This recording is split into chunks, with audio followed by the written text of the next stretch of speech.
I think we are going to pick up here. Effectively, while you all are like sleeping, like effectively, like Saturday the 23rd of what is that day in Tolis, you guys are all, in your individual rooms in the Goblin House, back at your home in the Guild District, at the different places where you all find rest individually, you all are going to have a shared dream that will eventually be kind of understood as this is like a psychic event for the people of Polis. This is something where the fear is mounting so much for the city that they are starting to manifest something psychically, and everybody is about to experience effectively, like anybody who's asleep at this point is sort of effectively like experiencing this dream. People who are actually awake at this point are actually going to start to notice psychic manifestations within the city itself. And what that kind of comes to is like when you guys wake up the next day, you're going to see some of the Broad Street or gazetteers and different newspapers talk about the same dream that you had and describe events that you've seen. And you basically come to understand that apparently the city dreamt of this kind of like normal day. You feel yourself kind of like walking through Midtown, uh, just kind of generic streets of the city.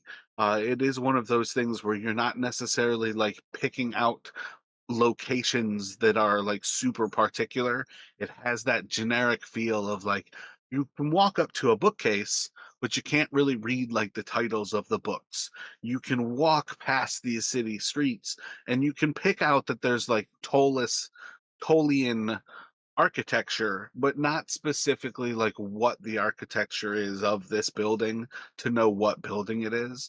So there's that weird kind of generic feel, but you're walking through the streets and there's just kind of that weird high anxiety kind of like straining your nerves, and you can feel like it's almost like plucked like a guitar, like a bass, kind of like how your nerves are just on point and you feel this visceral nature to this dream.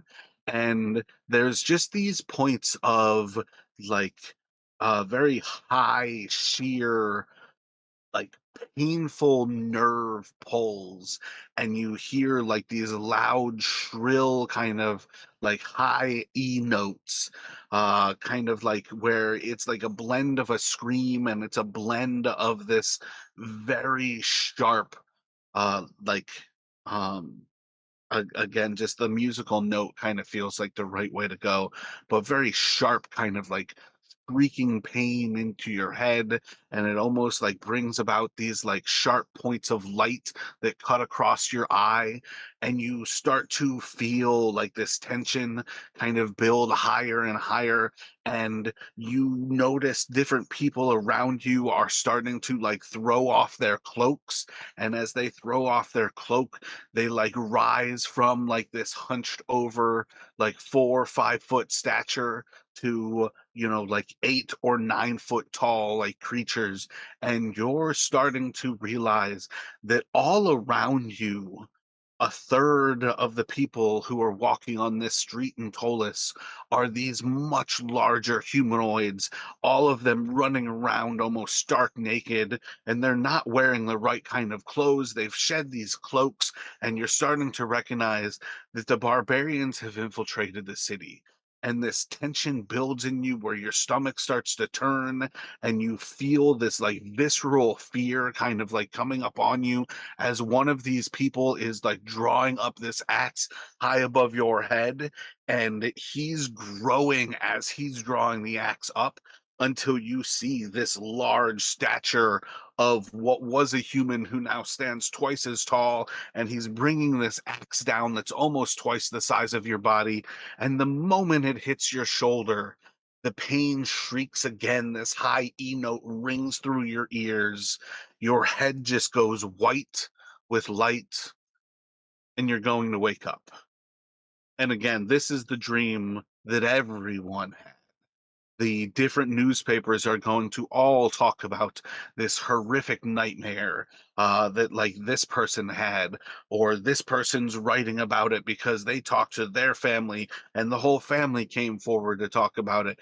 And you're just going to start to notice, the city is going to start to notice that everyone had this experience. Different drunks who were like awake all through the night wandering around the city are going to talk about different points where they saw these people who apparently they were walking around the street with shed their cloak, and as they drew this axe up to cut them in half, just disappeared into like a whiff of kind of red vapor, and they were gone, and the street was much more empty than they had thought. Some people ending like shifts in the gold smelters guild have kind of the same experience where, you know, these perfectly sober people who are just tired at the end of their night shift are kind of walking about the city and have those experiences. It's throughout the city. Everyone shared this moment. Uh, and we're going to kind of pick up with you guys gathering after that point, with this recognition that apparently not only is the city just wrecked with fear, but now everybody has this shared experience that just tells you, are the barbarians already inside of the city gates?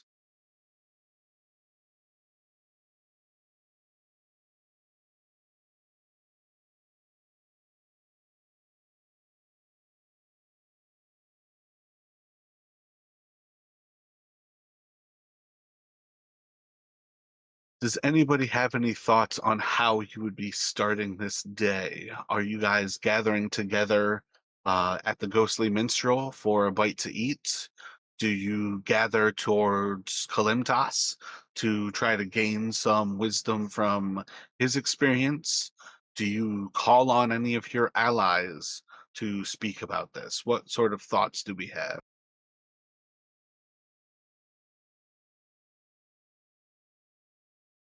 Yeah, I think Dalton would be suggesting maybe heading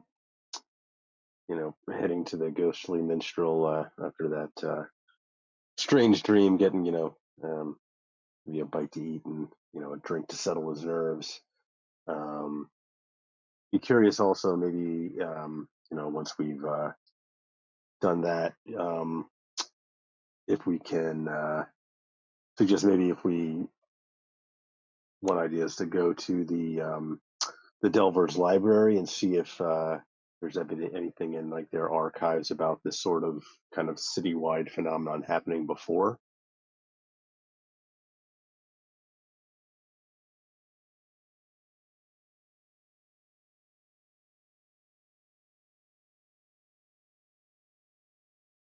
Gotcha. How does that sound to Gale and Jinx? What sort of thoughts do you two have? Yeah, I mean, I've never turned down a drink, and we could definitely talk about what this could be.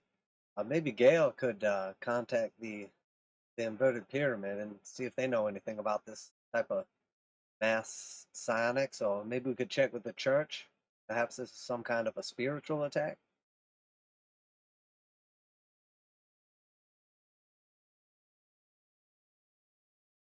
Yeah, I'm fine with going to the Ghost Minstrel. But yeah, I could try getting in contact with the inverted pyramid, see if they know anything. And keep an eye out for hunched over people wearing cloaks on the walkover.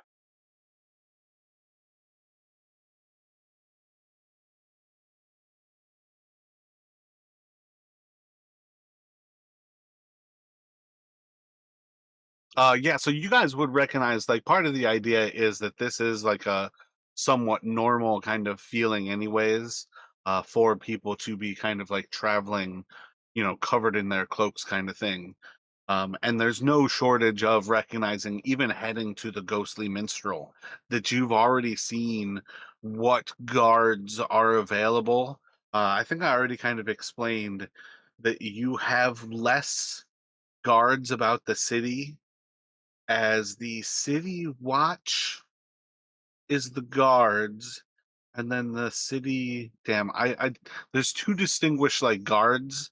Some man the walls, some actually like guard inside of it.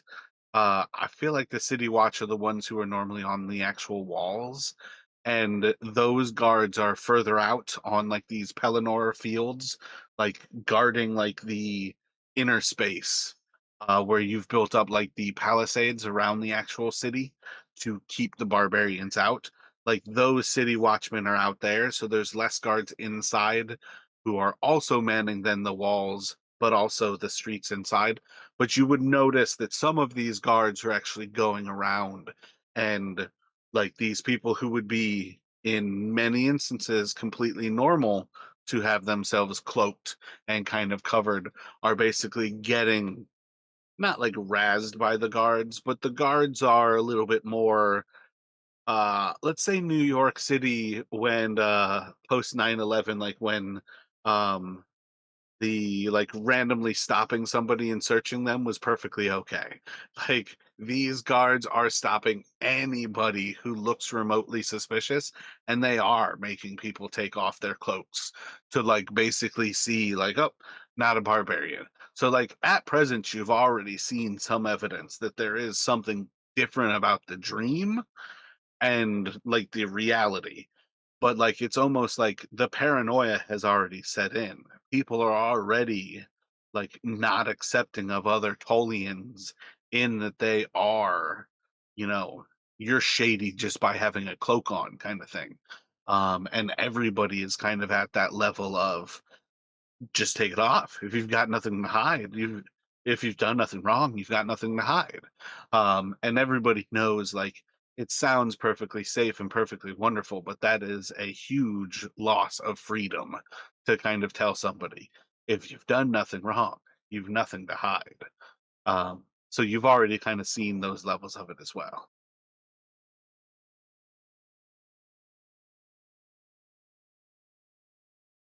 And the from what we can tell from kind of overhearing people talking about it or reading some of the like the broadsheets, does it appear to be citywide?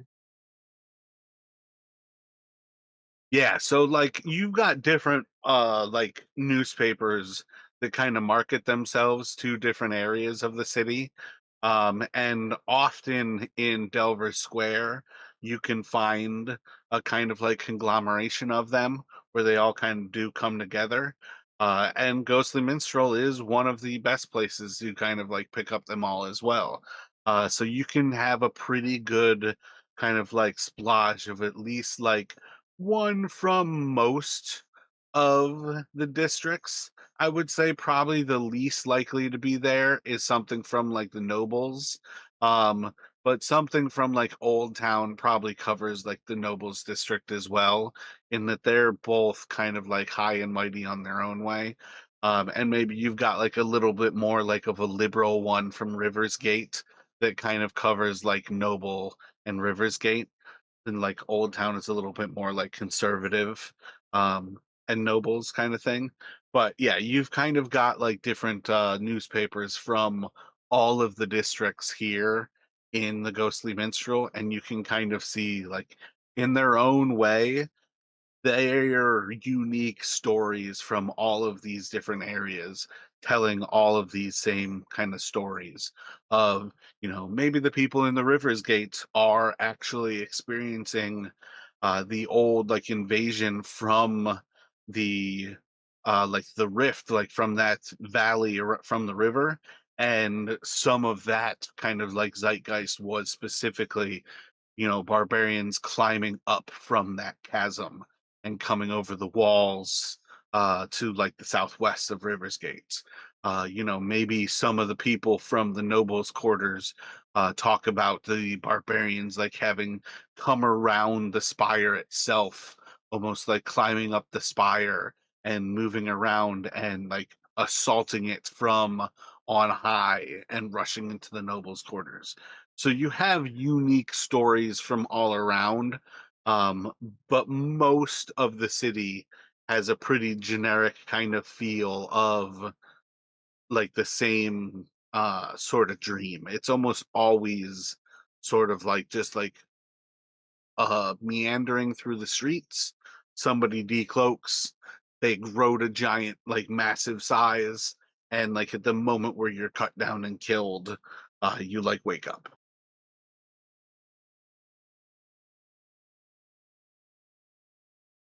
Gotcha. But if it sounds like the plan to kind of split your ways and everybody goes to a different spot where we would have Gale going for the inverted pyramid, Dalton going for the Delvers Guild, and then I think Jinx said he was going to approach like the like Lothianites. Yeah, that sounds good to me. Yeah, and at some Do you? point, What were you thinking? Dalton's just going to, so he's going to be moving hooded to start with because he doesn't want people to see his ruined eye, and at some point he's going to just buy like a very basic eye patch kind of thing for now. Yeah, there's a week between now and then. I don't see any reason why you don't already have an eye patch. Oh yeah, yeah, true, yeah. They would have done that early. Yeah. You probably would still even have like actual I guess magical healing kind of changes it a little bit. But yeah, you probably would have had an eye patch from even the first day of having like a little bit of like padding kind of on it. The eye patch would have at first served just to help protect the actual wound. Right. Yep. Yep. Makes sense.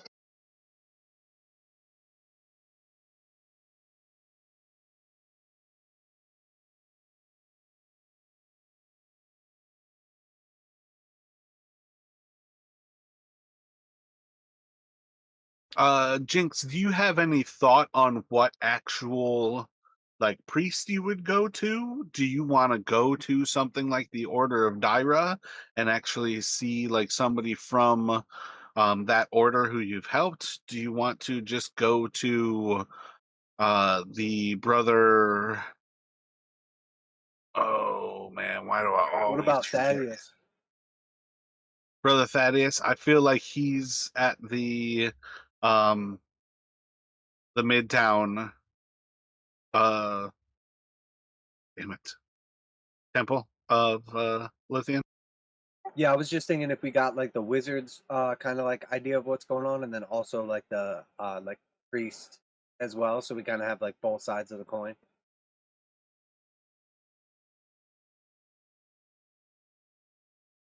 So yeah, I'm cool with Thisk.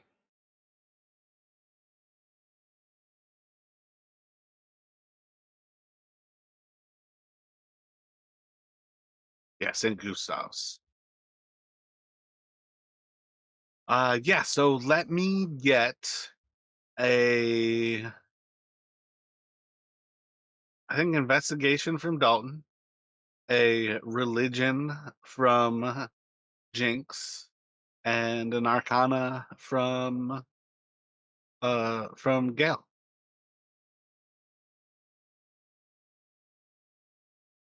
Let's see, that's a 26 for Gale. Chris, you can have some inspiration now too. That's a nat one, so 4 for Dalton. And a snat 20 for 21 religion.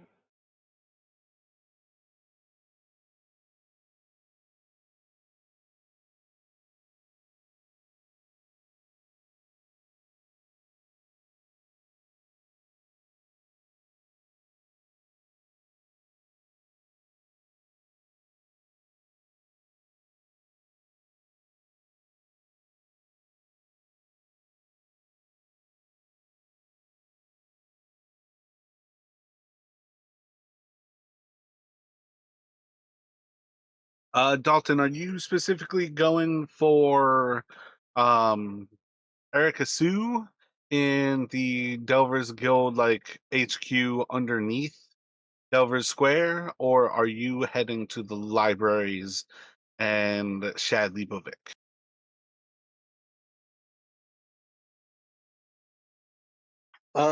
Probably sticking to the one in Delver Square itself, given we're already there at the Ghostly Minstrel.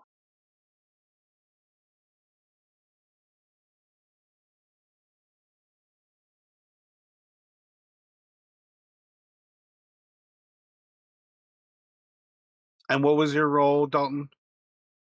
Oh, it was a nat one, 4 total with the modifier. Gotcha. Yeah, so Erica Sue will be able to return sort of very little to you. Um, she understands enough to recognize that um the experience has happened in the past, and it was always like from the Dark Lord. And she just kind of like puts it out as that. I think it basically to recognize that there were like two different Dark Lords who caused this is beyond her at this point and beyond kind of that role. But that is kind of like the least of the information I was going to give out here.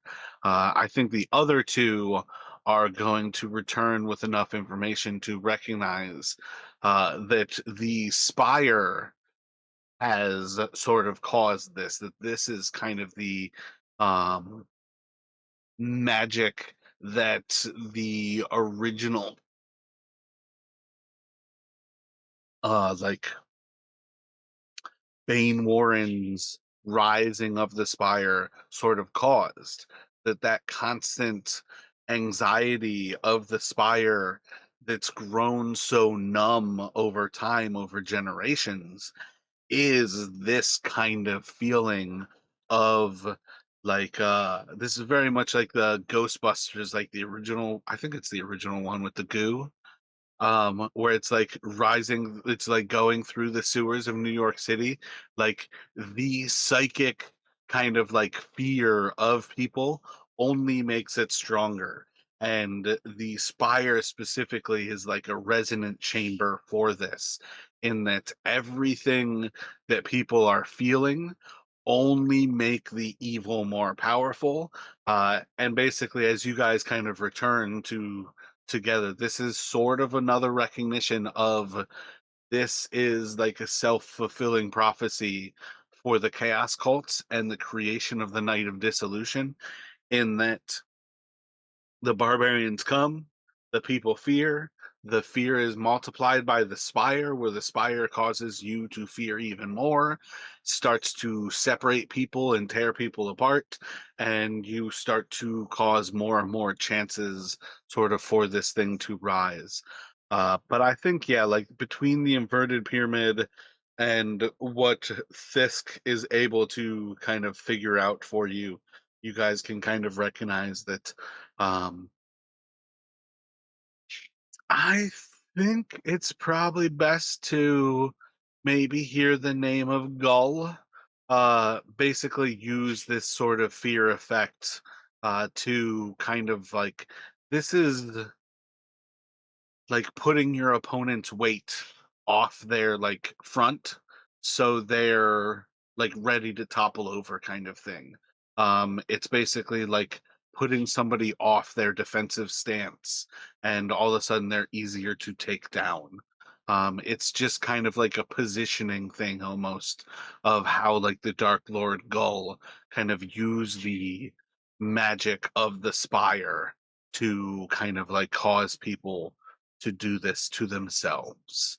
And that's kind of what those two will kind of return between, I think, yeah. I probably should ask Gail who he's actually calling first on to see, but I think just as kind of generic information, that's what you guys can bring back on like the first kind of go there.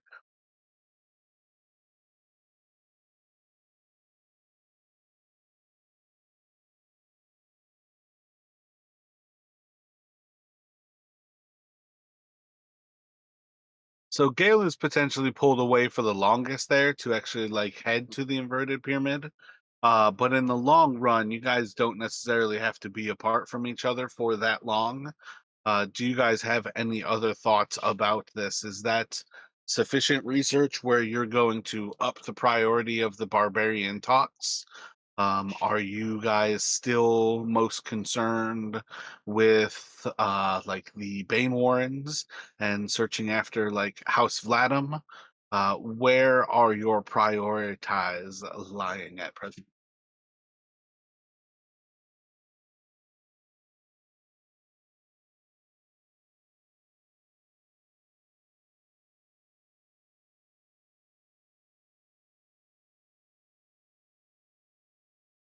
Well, it sounds like if this event was powered, I suppose, in a way by the fear of the city, if we could try to diffuse some of the barbarian threat, perhaps that would buy us some time.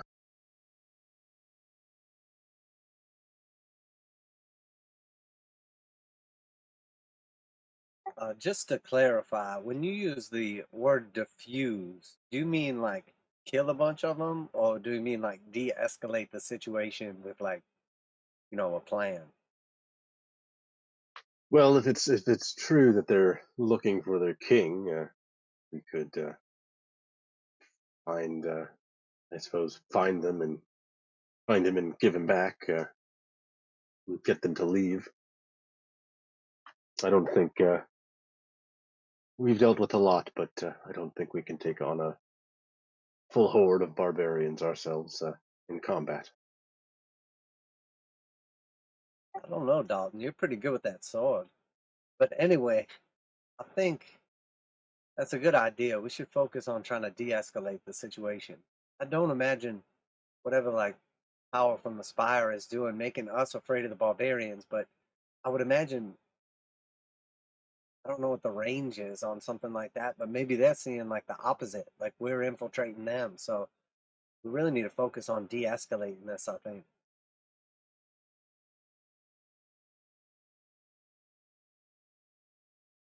Yes, the fear of the city is somehow powering the spire, or uh, something like along those lines. Then, if we can de-escalate and reduce the fear, it might, like I said, buy us some time to deal with the larger issue of the Bane Warrens and the spire itself. All right, so what? Let's reverse engineer the problem, right? The problem is the barbarians are here for the king, but we got to get the king, give him back, end this whole thing. What if we put out a bounty, like a reward rather, yeah, for information on the king and his whereabouts? I mean, a big bounty too, a lot of gold, enough to make people come out of the cracks, ready to tell their deepest secrets.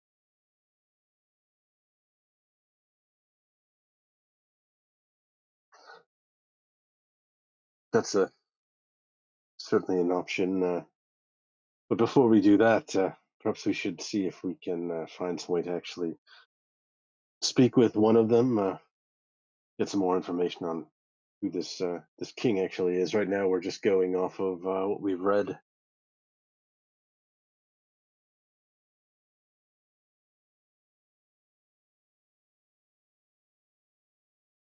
I'm not sure we're going to get an opportunity to speak with anybody important enough either, from the city that would know or from the barbarian horde, but I mean, I'm definitely open to it. I'm with you on that. I definitely would like to talk with them, but I think either the 12 commanders or the rest of the barbarian horde would find any reason to talk with us. So as we could try and plead our case with the gate guards, and if they'd let us through to speak with one of the commanders or a delegate, or press our case for our approach. I, I I mean, oh, go ahead. okay, thank you. I think maybe we should find more information about the king if we can find which cult and we're like close to where they are. Like, are they North District, wherever. Like maybe find some information before we get to the troll commanders.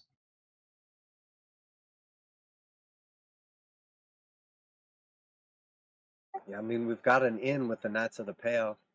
Done some work with them, and I mean, we're on good terms. So if we were going to get, they just are probably way too busy to deal with us right now. I can't imagine it would be that hard to find somebody that's a barbarian that has like the equivalence of some basic magic powers to do like a minor illusion. Like, here, this is the guy. I mean, right?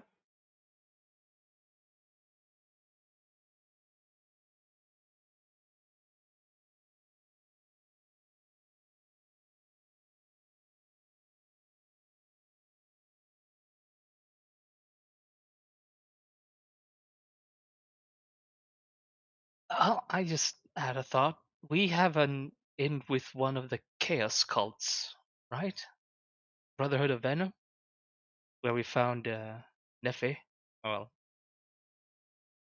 she joined a chaos cult that we joined as well. Might be able to get some information from that.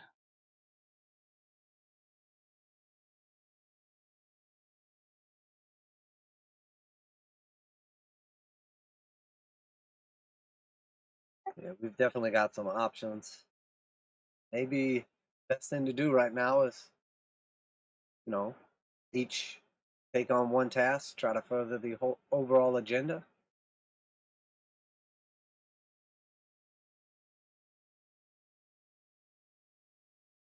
I could go and get some reward posters commissioned, spread them out throughout the city, spread the word to contact us.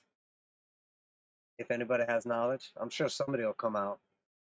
They'll be coming out of the cracks, the sewers everywhere to get their hands on some gold. Somebody knows something. Yeah, I'm just worried about people coming out just to get the gold, just giving false information. I'll just word it real clever on the poster so they don't get shit if it doesn't actually lead to, it'll be like reward 10,000 gold leads to the safe return of the king. You know what I mean? Mm, that could draw attention on us anyway. If we're offering 10,000 gold, there might be those seeking to collect it Oh yeah, without. I mean, I don't have 10,000 gold. I was just trying to say like a big number to make it sound cool. It'd probably be like $50.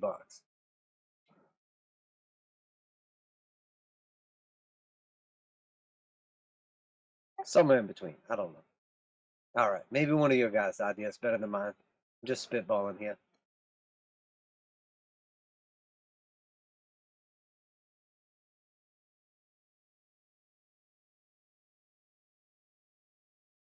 We could go with Gail's idea and see if we can get back in with the Brotherhood of Venom. We did, and they do seem to have worked in the past with Cult of the Ebon Hand.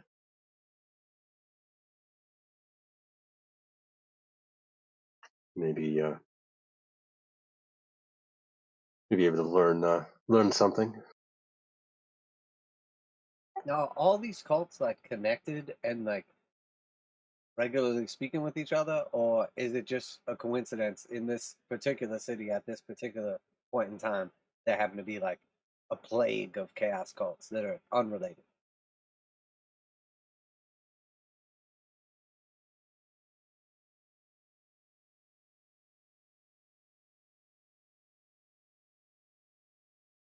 I mean, they might not be connected with each other, but they're all working towards the same goal, right?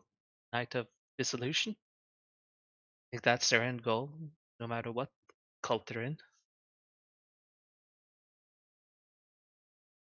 Yeah, okay, that makes sense. So there must be some sort of like key figure in there, probably someone with an evil motive. I don't know if it's a demon or a man with demon wings or something else, but that actually makes sense.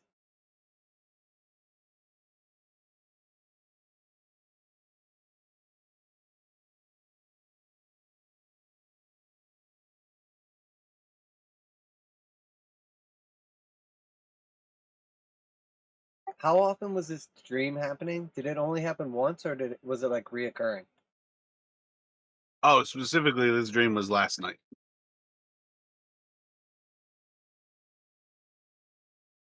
Okay, so we don't know if it was just a one-time thing or if it's like just like a regular thing now.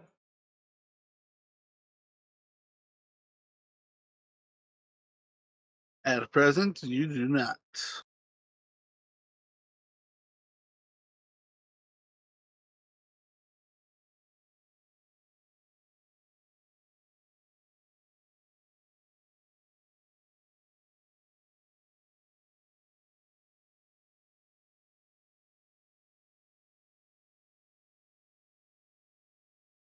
Gail, any suggestions on how we might go about getting back in touch with the Brotherhood? I'm not sure. We could probably try the place we were in before, or we could ask Nefe if she's gotten a way to keep in contact with them. She was with them a bit more than we were.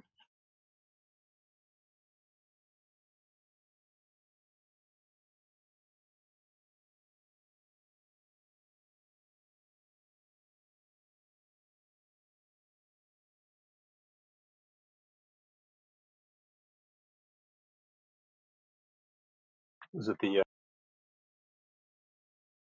the Rat's Nest bar? Is that where we had that initial meeting? We followed her, and that's where she was joining. Yeah, that's right. The rat's nest. Suppose we could try there first. Hey, do you guys still have those rings?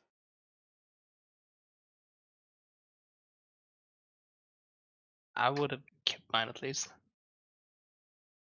Yes, Dalton has his as well. Still wears his. Oh, but don't forget we gave them fake names. Uh, Things, do you remember yours? Do I remember my fake name that I gave on the spot one time out of the 100? No, I do not remember mine. What about, do you remember yours? Yeah, I do. God damn it. And remember that Neffy isn't Neffy in there. She's Curafin. Dalton, what was your fake name?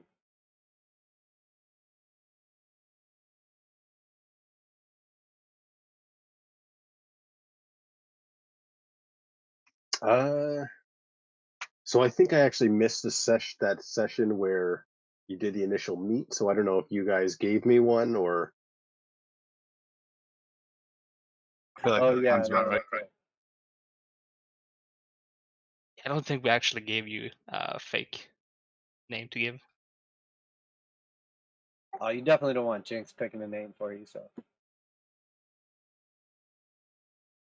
I mean, if you had both given fake names, I feel like Dalton, in order to fit in, would have done the same. I guess he could have used. He has used the fake name Talvers before, so maybe he would have used that.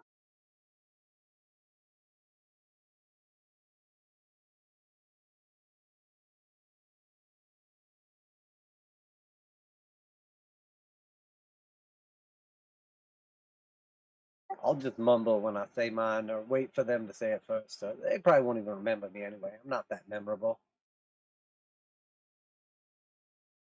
I mean, they're a secret society that thrives on being secret. I think they've maybe not memorized, but at least written down everyone's name just to be sure.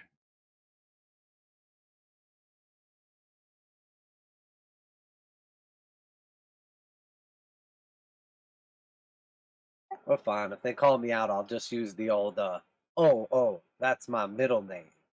We're good.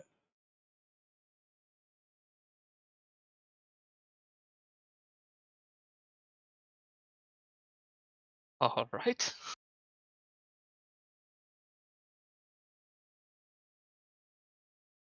So was that our only real, like, connection spot? Was the, nest?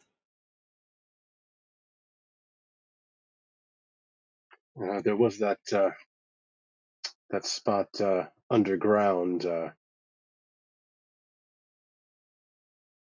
where we followed the one who'd been trailing Nefrendel. That's where we found that piece of parchment that suggested that there was some contact between the Brotherhood and the Ebon Hand cult. But I would say the Rat's Nest is probably our best bet initially.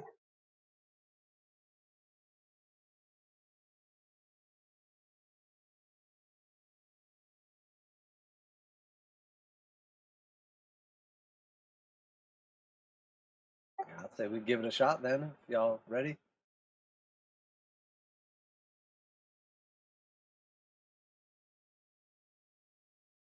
Now, are we also going to make that reward poster, or do we want to just kind of spread the word, and or like I'll just kind of do it?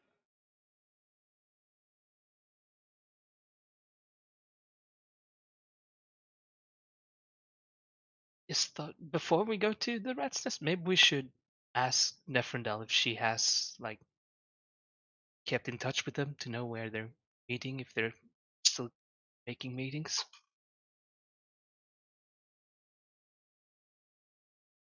That's actually a really good idea. Wait. You guys are gonna talk to the person who you're friends with, who has a direct connection to chaos cults? That just sounds easy.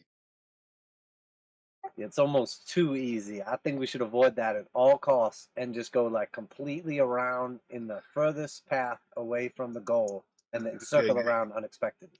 You don't want to try 17 different lies that all have to work for you to get through. You don't want to try that one first?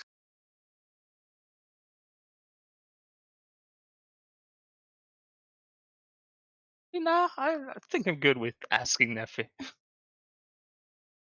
I can't believe you had to say it 3 times before somebody agreed with you. The first time I was about to clap and I was just waiting for somebody to agree with you, and Oh wait, immediately they what brought was up the first something time? else. What's that? What was the first time? That was the first I heard it mentioned. He's brought up Nefrendel as a source of information 3 times. I mean, third time's the charm. Yeah, that's it too. Well, that's definitely a good idea. I'm going with that one.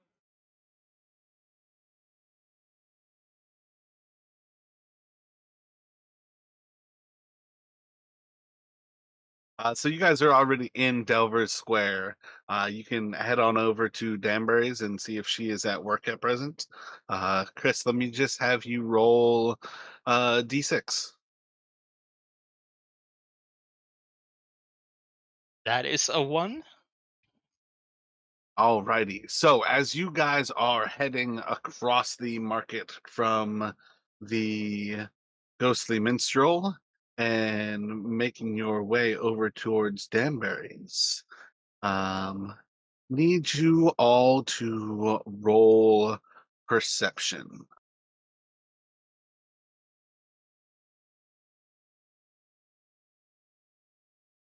You've got to be fucking kidding me. Yeah, it's not even possible. I rolled so fucking low and I'm at advantage. Gail got a 17. 12 for Dalton. And dirty 20. Yeah, at advantage, I rolled 2 of the same number for 1, and also a single digit number.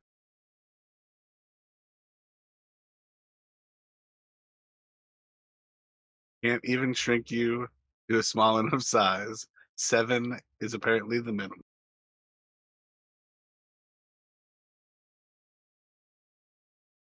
So while you guys are walking through the city, you basically are not walking through the city, but walking across the street from the Ghostly Minstrel into Danbury's. Effectively, you guys notice these 2 people who are moving, cloaked under their cloaks thrown over their bodies. Immediately after having this dream, being very suspicious of how things are kind of playing out, you guys immediately clock these 2 figures who come from the like alley on either side of the ghostly minstrel and are like converging on you guys. You guys immediately clock onto them as they basically go to like throw their cloaks off and draw at their weapons. I was going to see if they had a surprise round on you if you guys would notice them, but they do not. Um, we can have you guys roll initiative separately, and you can take the highest, or you guys can roll initiative separately and play at those different initiatives. What do you guys want to do? Just go for the highest and do a single?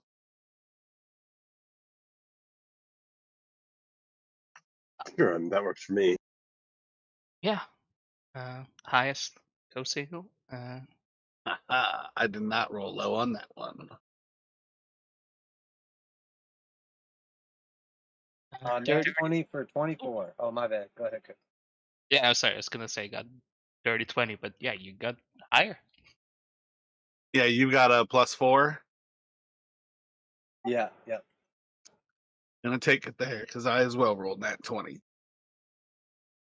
That's so crazy. So you see these two figures either side of you all, realistically, kind of at the same distance,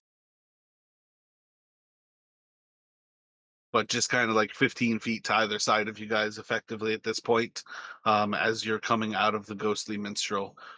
What are you guys gonna do? And you know, this is kind of the same type of thing. There should still be people like around the actual city itself. They're like around the actual like square here.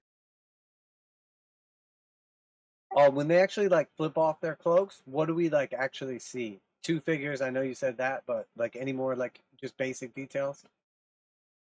This is before it happens. Like these are not people who are carrying like massive axes or anything. But at present, you guys are acting faster than them attacking you. But they are doing that right now. If you'd like to hold your turn, I can let them attack you first.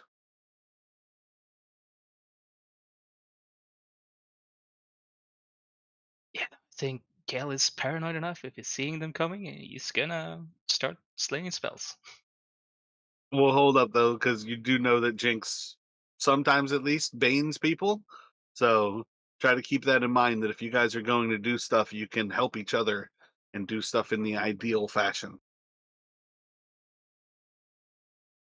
Yeah, I can just mention that Gale is gonna go with. I'm not sure if this is 2 meta or like Gale's gonna go with Earth a Million's Earthen Grasp, like the one where he restrains someone. Yeah, so call out with Gale. I'm gonna try to restrain him. Go for this one. Or even the other way, like if you want to try to restrain him and get everybody to kill him, you know, you could call out that. But you know, calling out what you're gonna do is legit. Yeah, Dalton's going to he's going to try to get in close. He wants to, if we can, avoid inciting a panic. So trying to deal with these guys quickly and as quietly as possible. Give them in a, I don't know if it's like a crowded square, but there's people about and stuff. Okay, yeah. So I'm gonna do like I guess as I see you guys like getting ready to assault them or whatever, I'm gonna start saying like under my breath, and I'm gonna use subtle spell, and I'm gonna cast Bane on them. I'm say you might have had a chance if you got the jump on us.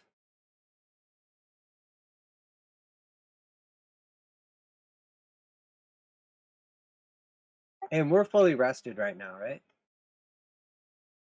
Yep. Unless we are continuing from a point, you guys are always starting Tolus after a full rest. Okay, cool. So it's 15 charisma for the Bane. All right, there are 76 people basically inside of Delver Square at this point. So the square would be pretty heavily like filled with people. Okay, I got you. Although keep in mind also like that's like not like shoulder to shoulder people. It's like got people, but you know, this is a 200-foot square. You know what I mean? Like God, I think of it diagonals as in this game are so shit. I think it's a 200 by 200 foot Like 76 people is a lot of people for eyes, but it's, a lot of groups of 5, 30 feet apart from each other kind of thing. Yeah, I think of it as almost like Times Square in the morning, which is busy but not shoulder to shoulder busy. Yeah, yeah. There's like a lot of people, but considering what this thing could be holding, it's nothing at all. But yeah, so going for the Bane there, and you said DC 15. Yep, 15 charisma. And it's not limited, like you can hit both people even if they're like apart from each other, right? It's like from you, they have to be close enough to you, right? Yeah, within reason, 30 feet within from me when I Yeah, I cast figure it. they're about like 15, 20 feet. So, oh yeah, solid one. Yep, that's gonna be a fail for both of them. Yeah, they don't have +5 charisma. So yeah, both of them you'll kind of see like as like the weave, well, realistically, you can basically feel as the weave kind of drops bane on each of these people. Um, Putting it in place for uh Jinx or Gale to Earth and Grasp, whichever one he wants. And then Dalton wants to get in and try to finish that person. So let Dalton know which one you want him to attack. Yeah, I'm gonna Earth and Grasp the one like north of us. Saying I try to keep that one alive. I think we can like gonna want to question them. Go for the other one.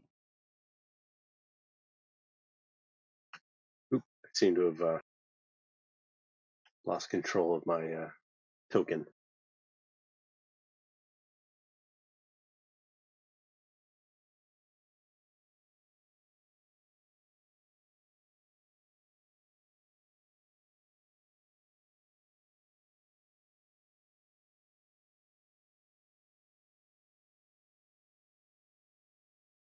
Oh, what's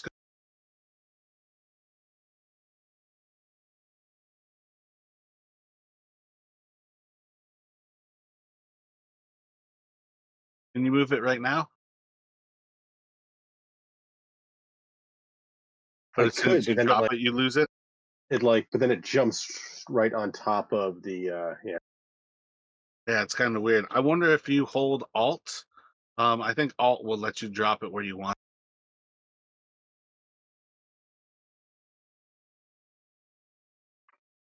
That's weird. It Maybe Control.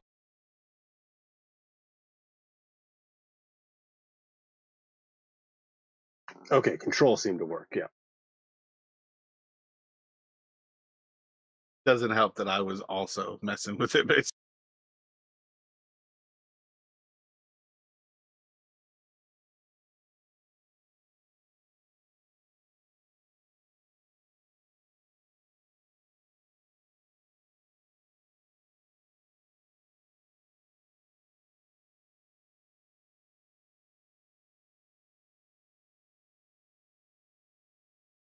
What's the DC on Earth and Grasp?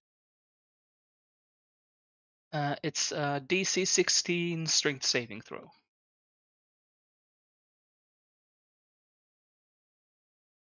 Big ol' fail.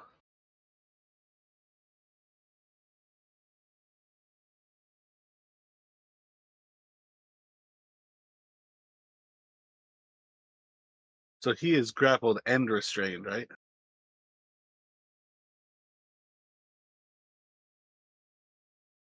Say grapple just says restrained. Gotcha.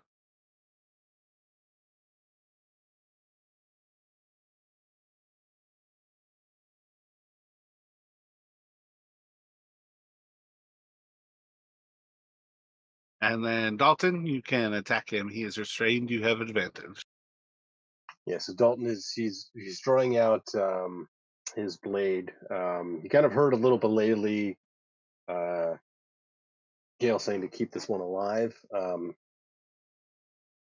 Because his initial plan, he is going to reach out and kind of like almost again with the idea of trying not to incite a panic, just be like easy there. and he's gonna almost like go to grasp the guy on the shoulder, almost like a you know not friendly gesture, but he's in fact going to try to inflict wounds on this guy Gotcha. at first level. So Let me have you do a perception check for me real quick. sure, So 12. continue. Okay, 12. Yeah, he's got a Hmm. good.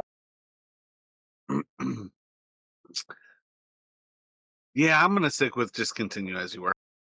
Sure. All right. So that's a melee spell attack. So I think you should get advantage. Yeah, it should hopefully. Yeah, 25 to hit for Solid hit. 21 necrotic damage. Excellent.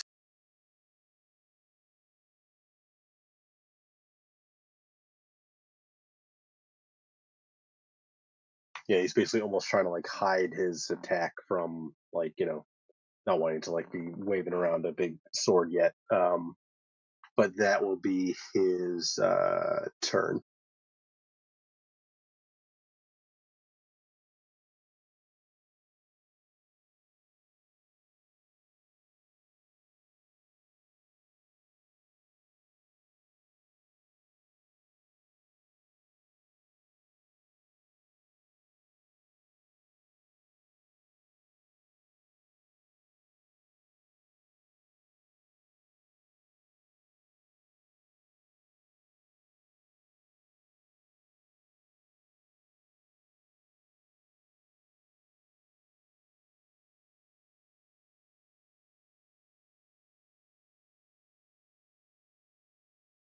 Oh, and if the guy wants to get out of the grasp, he has to use his action to make a strength check to see if he can get out. Gotcha.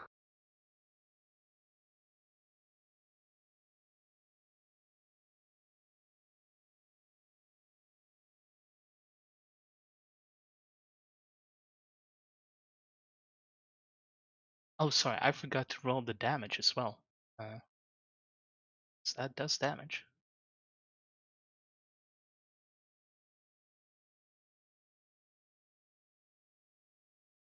Not sure if it would make a difference, but he would have taken 9 bludgeoning damage from being grasped by the hand.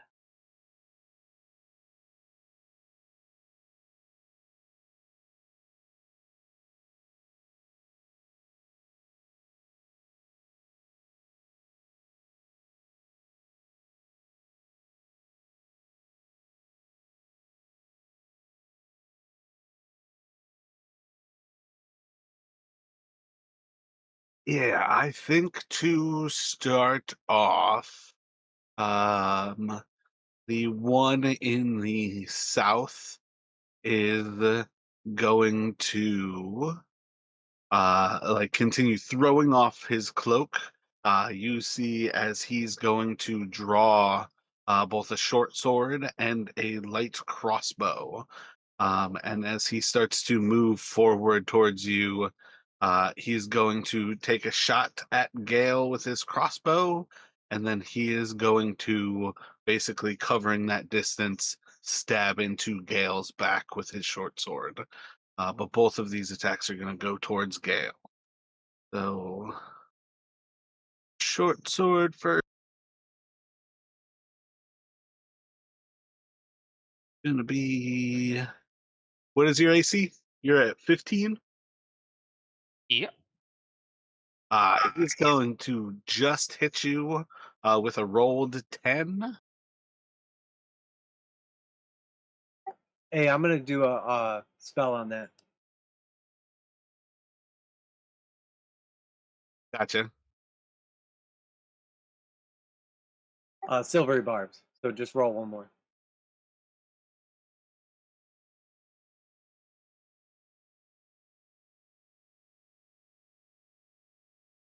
Gotcha. So that'll be a rolled 6. And you said your AC was 15? Yep, 15 with mage armor. So crossbow shot is going to come up a little bit short as it plinks off of your mage armor. And then as he covers the ground, leaps onto you, he's going to stab into you. Which also should be a hit.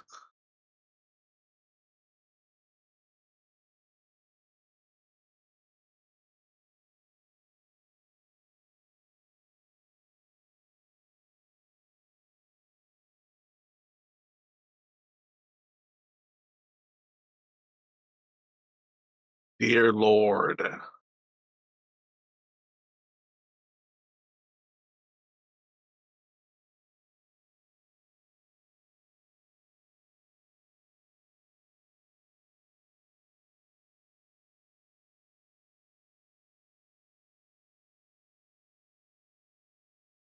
What the fuck? Why are those linked?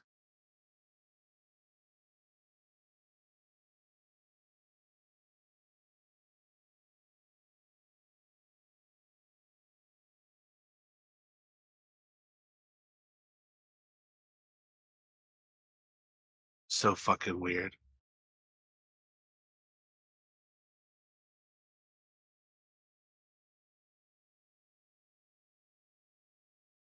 Yeah. So as he leaps into you, short sword is going to stab into you, and he is going to deal.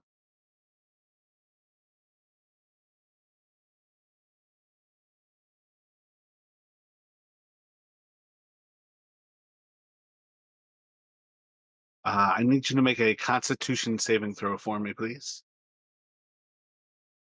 With Gale. That's a nat Great one. time for a 1. I think everybody is inspired. I think so. Yeah. And I need you to make another con save to maintain Earthen Grasp, as you are going to take 33 points of damage here. You need a, what is that, 16 or higher? Looks like you rolled a 16, so you should be good. Yeah, got a 17. But you'll take 33 points of predominantly poison damage. Do you have resistance to poison? No, I don't have. Yeah, I dropped the concentration because I am knocked the fuck out with 33 points of Oh, damage. that does drop you. I need you to make a System shock? yeah, I think it's the lingering injury actually. Because system shock, you're already out. Alright, so let's see. D20, right? Yes. A 13. Yeah, you're just gonna be disfigured by a horrible scar.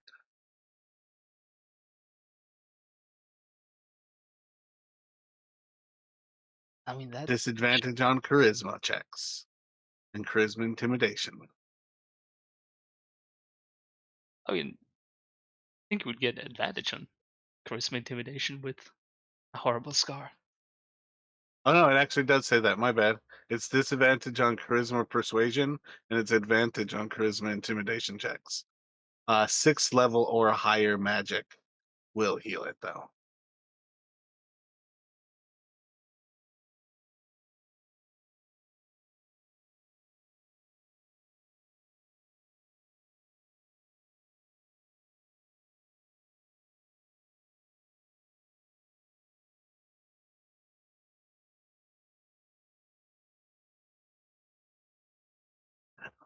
So that's that one. The other one is no longer restrained then as the earthen grasp drops. And he is going to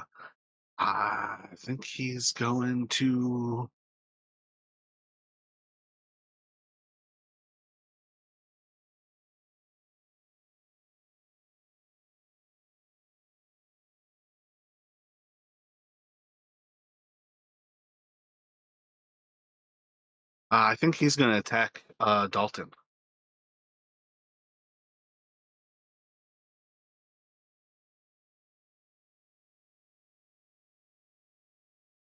That's going to be not going to crit be good. regardless.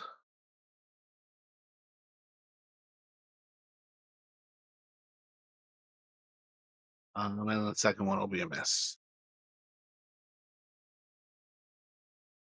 I mean, this is in particular where I definitely like the idea that you crit using the weapons damage die versus um, how 5th edition would currently work, where he's about to do 16d6 to Dalton.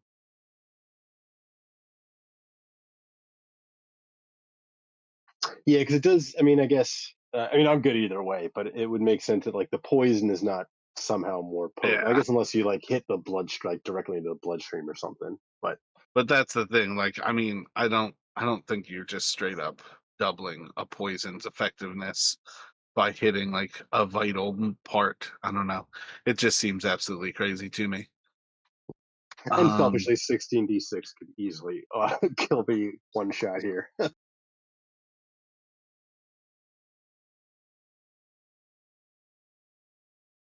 That's a lot of ones. So, like, it's going to be 26 damage to Dalton. But what is that? 9 of it's piercing if you do have resistance to poison. I do not. So that is more than half his hit points. All right, roll a system shock. It's a d12, d10.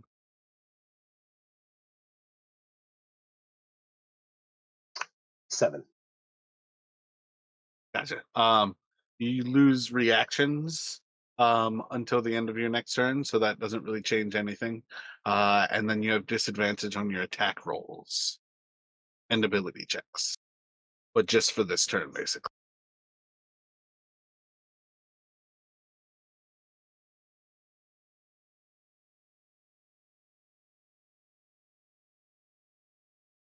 So you guys can start off here with a roll for Gale, death save. You see is like Gale's choking up blood after having been laid low by the first of these creatures. And it's gonna go to, I guess really I could move. Yeah, there's not really any reason for him to move at present.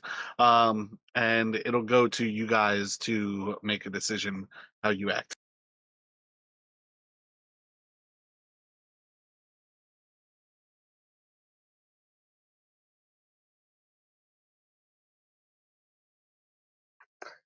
Jinx, can you help you get Gale up?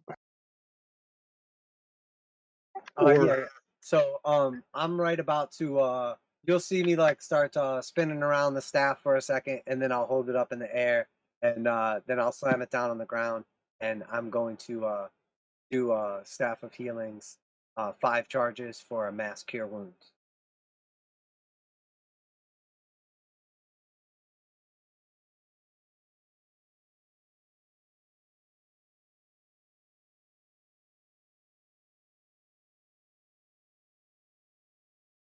So 13 hit points for you guys.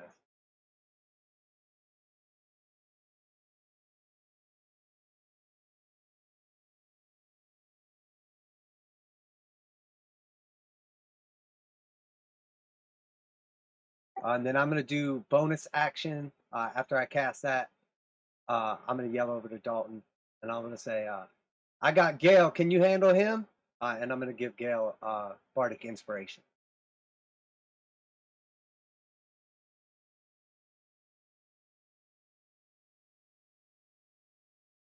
Yeah, and Dalton's gonna kind of shout out, "Where are their blades? It's got something on them." And he is going to, with this guy right in front of him.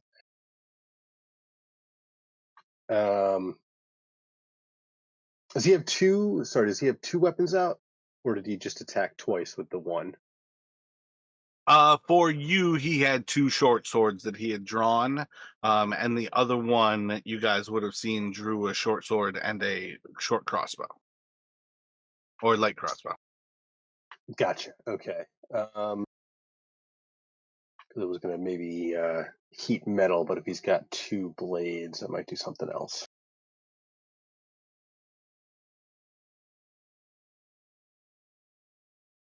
Yeah, and at this point, you guys could recognize by their like actions, the way they're moving, the way they're dressed once they throw their cloaks off. These are Vi assassins.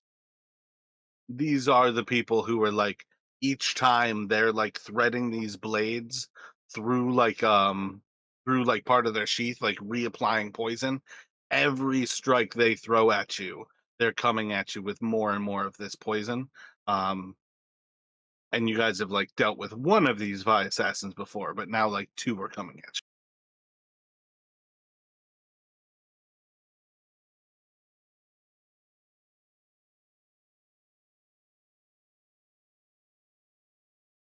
you. Yeah. Mechanically, given there's all these people in the crowd, if I were to cast something like enemies abound, would that be limited to the five of us here in combat, or could he potentially like just start going after random people in the crowd if it affected him, where he can no longer distinguish friend from foe? Is it just kind of limited to who he's like within the combat itself?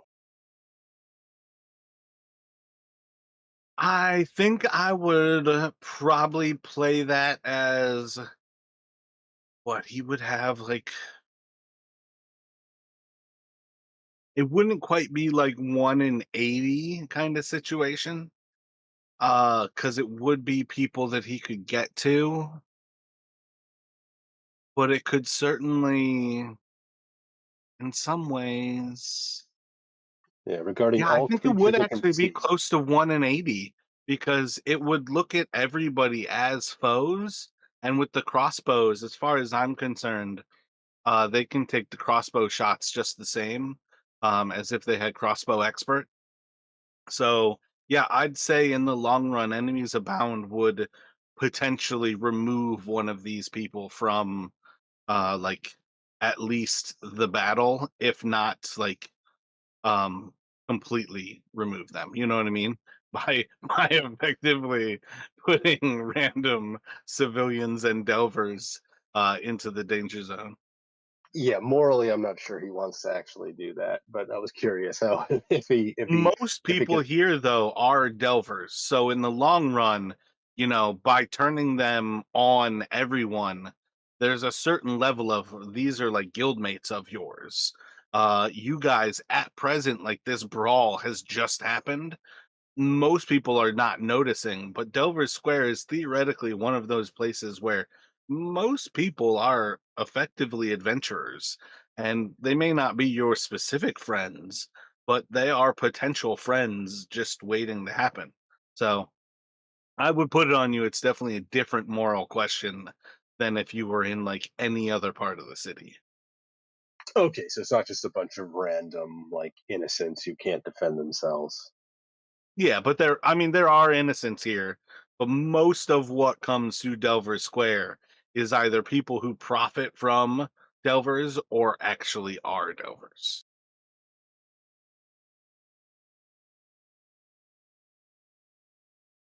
But I feel like Enemy Inbound is a pretty solid reaction to this.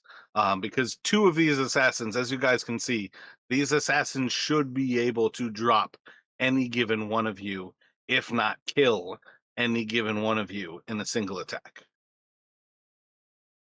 Yeah, I think we need to try and And yeah, this one that you're fighting is wounded. He's well wounded, but he's also not like showing signs of being immediately weakened at present. yeah. So I think Dalton is going to he is going to go ahead and cast enemies abound, and I am going to use my inspiration to give him disadvantage on his saving throw. And I Gotcha. believe he's. Recognizing that he's also still baned. I think just to try and make it as likely as possible that he'll fail here. Gotcha. The alternative is you could hold the inspiration, watch what he rolls, see what the bane rolls, and then give him a negative D6 if you wanted to use it afterwards. But that would give you the foresight of watching it happen. Oh yeah.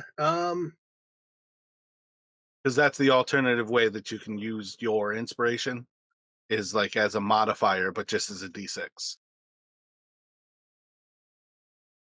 Yeah, I think no, that yeah, that makes sense. Given he's baned, yeah, I'll do it that way. So Gotcha. I'll wait and see.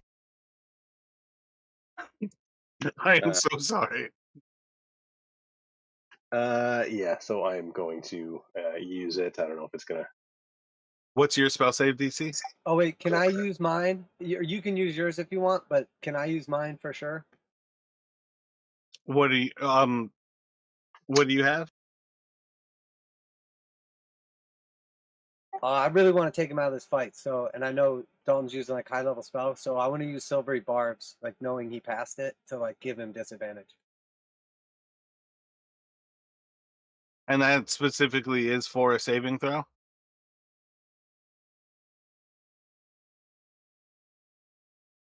The chosen creature has advantage. Oh wait, hang on. Yeah, it looks like it's just any reroll of a d20. Okay, yeah, it says one reaction which you take when a creature you can see within 60 feet of yourself succeeds on an attack roll, an ability check, or a saving throw. Gotcha. And my DC is 15. Gotcha. So yeah, the silvery barbs will make him fail.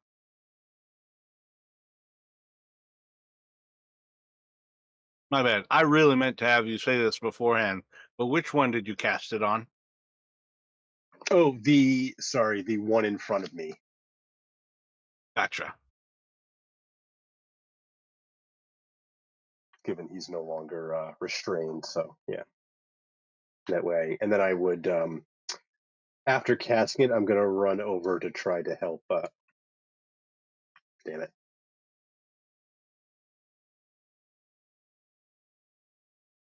You got to move the hex first because it sits on.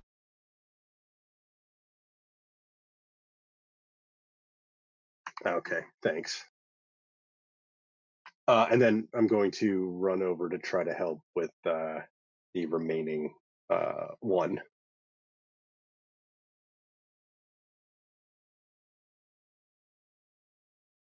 Yeah, and then as Gels comes back to consciousness, the guy who knocked me out, is he wearing metal armor or anything like that?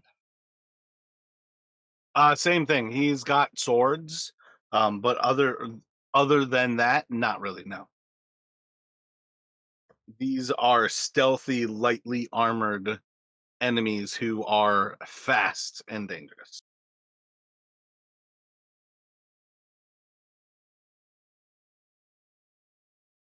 And sorry, Dalton's also going to, as he kind of was casting that, he's going to start like shouting, like, because this guy's going to be going off into the crowd, like he's going to be shouting like the alarm to try to warn everybody in this square that I just let loose an assassin on you potentially, so be careful. What are you actually saying? I think he's going to see. Part of that is to say, I just let an assassin loose on you. Be careful is probably not a wise choice. Yeah, no, I think maybe he'll just say they're the Vi, right? Yeah, you are aware that these are Vi assassins. Yeah, so he's going to start, essentially given this is Delver Square, so some others might be aware of them. So he's just going to start shouting like Vi assassins in the square, and maybe like pointing to this one as he runs toward the other one. Excellent. I think Gale will just go with another earthen grasp, this time on the one who knocked him out. Excellent. So a DC 16 saving throw for strength. Big old fail. He will take 5 bludgeoning damage and be restrained. Now all three of you are concentrating, eh? Yeah, I'm concentrating stuff.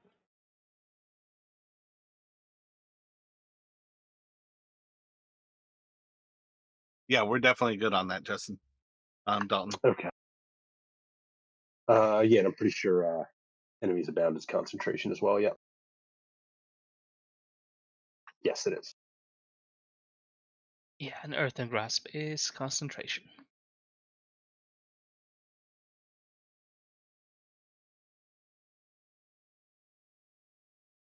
All right. So the one restrained by the earth and grass, like between all three of you, is going to like calls out. Hmm, I don't think there's any reason for you all to understand this language. Um,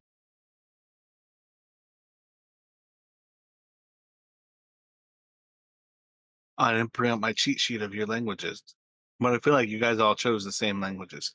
But yeah, I think he's gonna call out to the other one, and you can basically see like he's pleading to the other one to basically like attack Gale. And let's see. I don't know a good way to roll a D80. Oh wait, I can probably.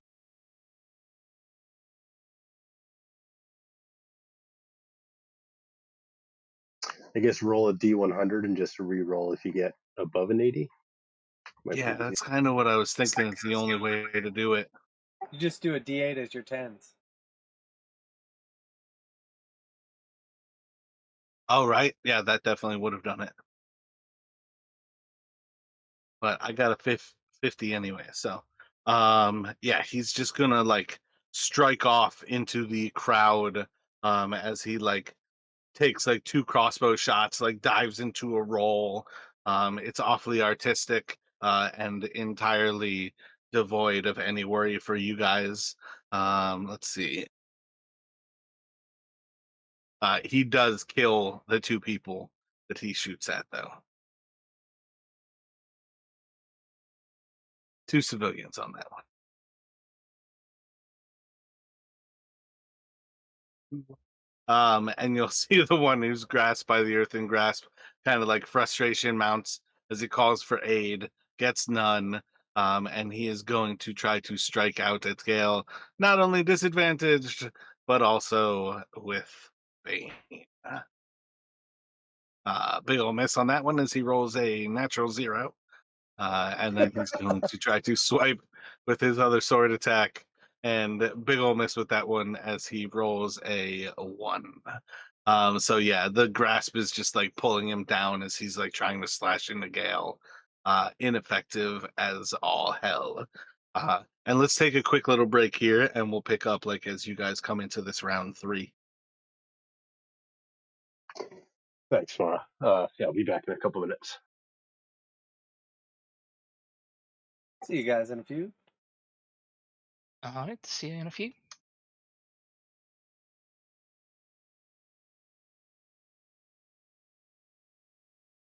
Hello, I'm back.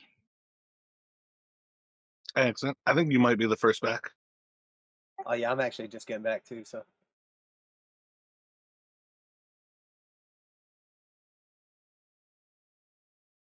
Chris, what does your earthen grasp look like when you cast it? Is it more of like roots like natural plants, or is it like the hand from like Sandman? Like what do you picture it as? I mean, I'm picturing more like the hand from Sandman, just like a big old hand coming up, grasping someone.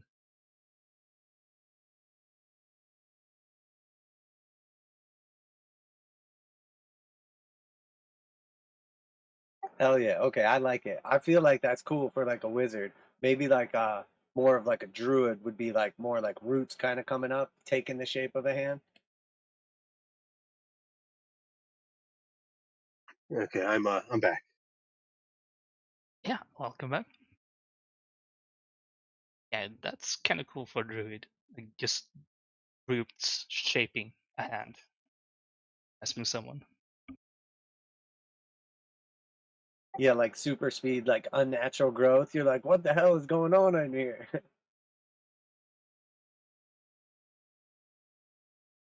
Yeah, I was gonna say Maximilian was definitely one of the wizards. Um, so it's definitely more of a wizard spell. I don't think there's any way for a druid to grab that other than with feats. It looks like, yeah. Oh yeah, it may not even be a thing. I just was thinking like the skin of like how the magic looks because I like to like picture these battles going down.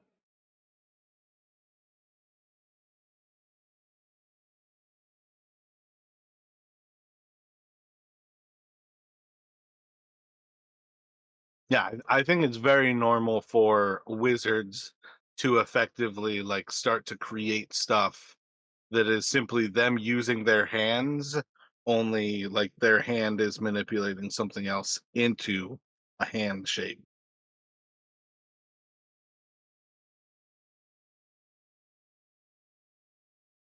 I can't think what movie it was, but there's like this kind of like primitive like bad guy dude, and he throws everybody in like a pit to fight to the death, and he like reaches down into like a magical like mirror kind of like in front of him, and then his hand gets like gigantic, and it's like inside the like arena fighting them. He's like turning his fingers into like snakes and stuff. Damn, I can't remember. It was something pretty cool. I know what movie you're talking about because he turns it into a hydra and they start to cut off the heads of the hydra and it cuts off its fingers.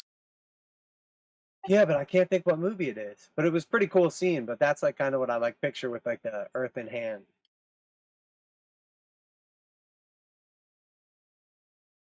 But anyway, I'll think of it and let you guys know when I do.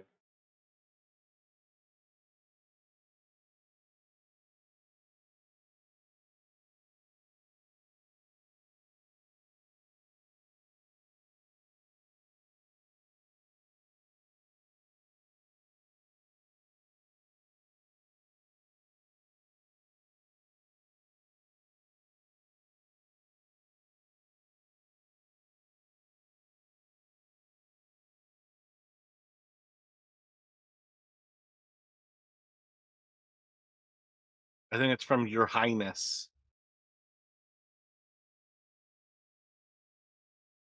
Is that the one with James Franco and Danny McBride? Yes. Yeah. Like Nice. I never would they have thought of definitely that. being stoned. No. So this is the question on Reddit that I came up with from how I searched it. A scene in a gladiator arena where a king shoves his fingers into a bowl with a yellow gold textured liquid, which then appears a giant snake Hydra heads in the arena. When a gladiator cuts off a head, the king loses a finger. That's what they searched, and my search was for guy plunges hand into bowl to make Hydra in arena.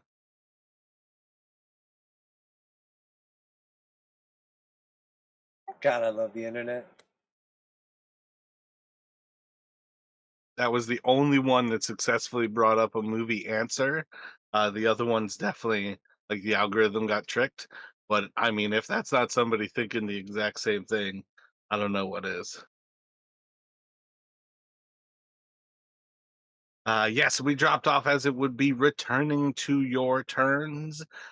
As this one who's restrained between the three of you is trying to like lash out at Gale to basically again drop this concentration, is essentially prevented from having anything even remotely resembling an attack get off. They are watching as their friend strikes out as two civilians within the city's Delver's district here. What would you guys like to do? So like seeing those other two people get slayed, Jinx is gonna yell out, "Still gotta stop the other one. Just because he ain't killing us doesn't mean he ain't killing." And then I'm gonna go ahead and drop concentration on Bane, and I'm going to cast Slow on the two of them.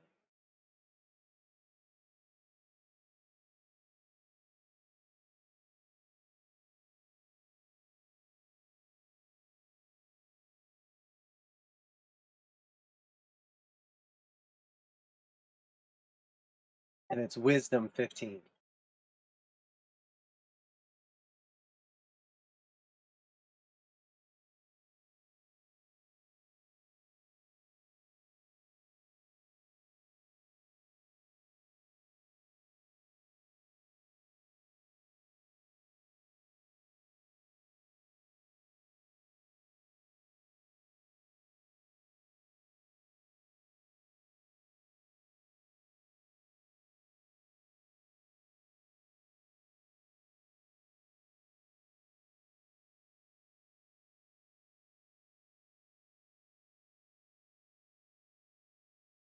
rolled 13, and the 7 I don't think is anything to worry about. Rolled 13. Y'all doing anything? Yeah, I'm gonna use my reaction to minus it. With bardic inspiration.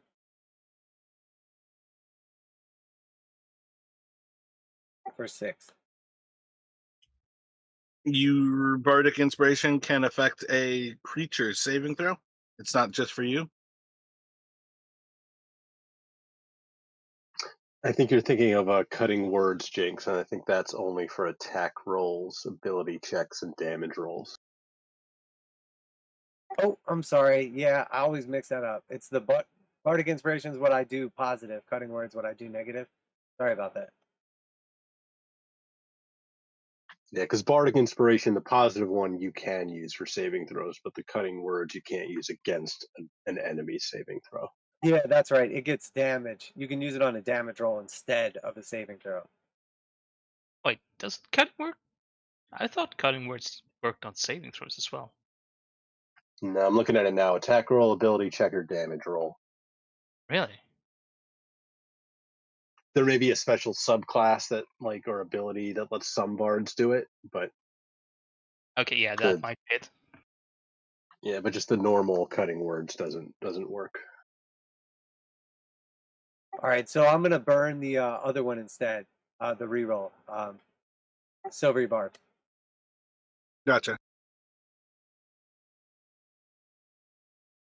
And I'm out of first level spell spots.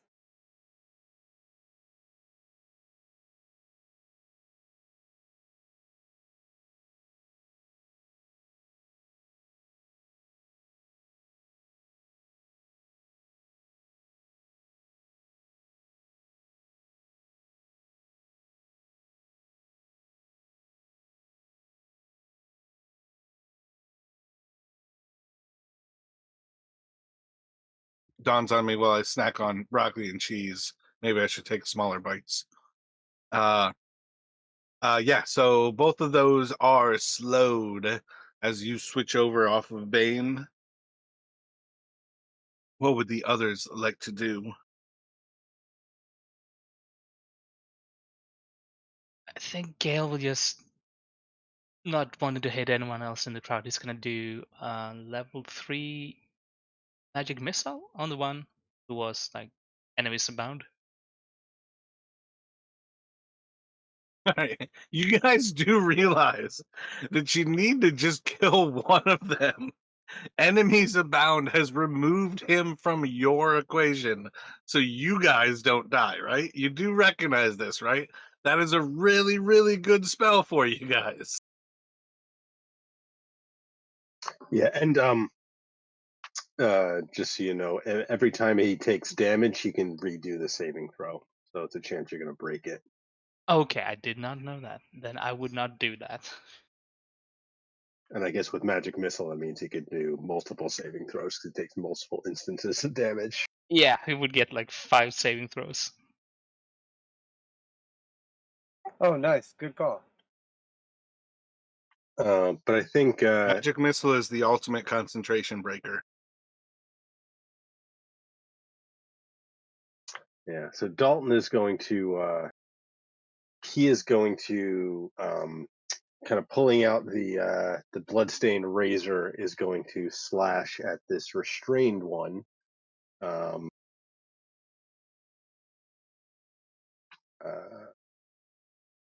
I'm going to go ahead and use that. I think I'm going to use the unclean cut if it hits.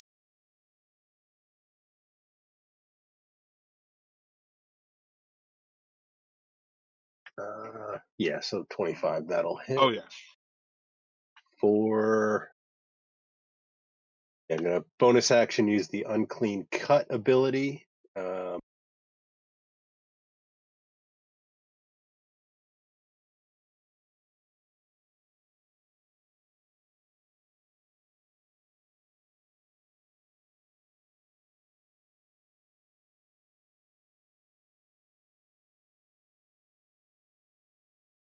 All right, so it should be for 14 total damage. That's including the extra necrotic damage and the sneak attack damage.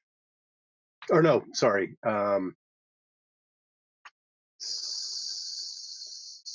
17 total damage. I forgot my ability modifier. And it's a wisdom saving throw. Gotcha. So the other one's got a rolled 18. Yeah, and I don't think we can do anything to lower that.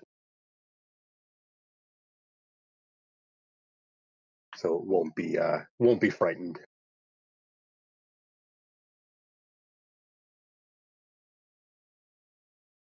Gotcha. But you rolled 18 total for the attack and the unclean cut? 17 total.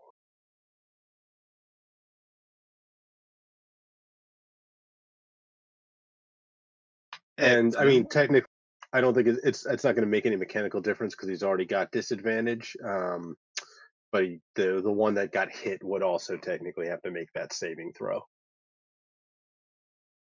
or be frightened. Oh, I got you. The target in each of its allies. Yeah.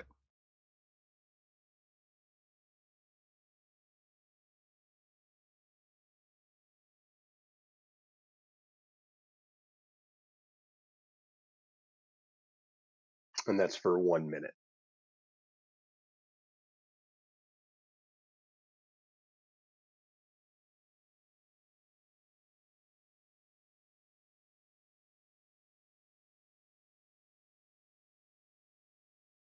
Excellent. Gail, does that change what you were thinking?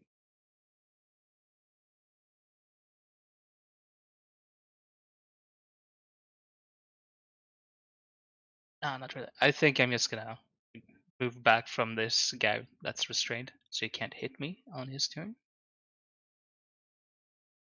Whoa, that is.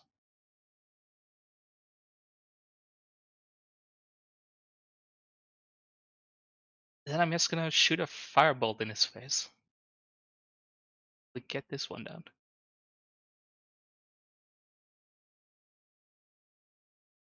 Oh, that's a beautiful advantage. That's a 16 to hit total. Solid hit.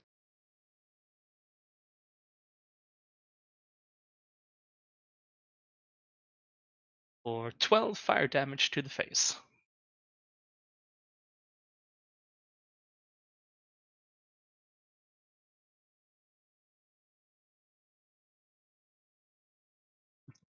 Gotcha. So before you guys finish here, these guys are slowed. They have no reactions. Are two of you staying in contact with that guy who is restrained and also can't move? Okay. I don't know why Yeah, I that's keep snapping to that corner, but no, that was I'm gonna. Oh, go ahead. no. I'm done. Sorry. I'm gonna actually engage the other one, and try to like kind of not necessarily like go out of my way to like get his attention, but at least kind of like be a distraction. I mean, without action economy, there's nothing that you can do that's going to distract him from attacking whoever he thinks of as his threat. Oh yeah, that's cool. Like no like actual like game benefit, but like just being like semi-strategic, I guess. I haven't been able to move my token this whole time, so either imagine or if you can move it for me.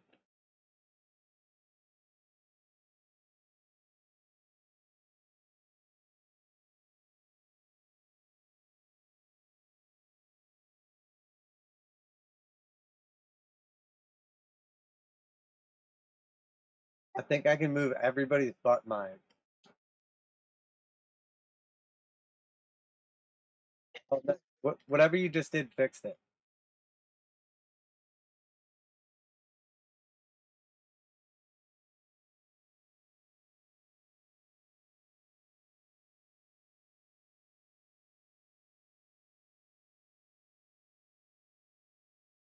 It's kind of weird because I can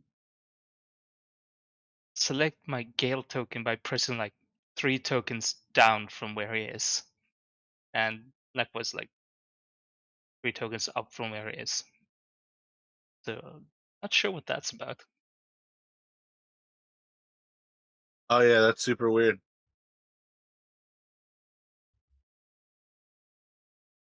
I think it's because they're so small. They're shrunk to 7 feet on a board that has 200-foot squares. because this was never meant to be a battle map.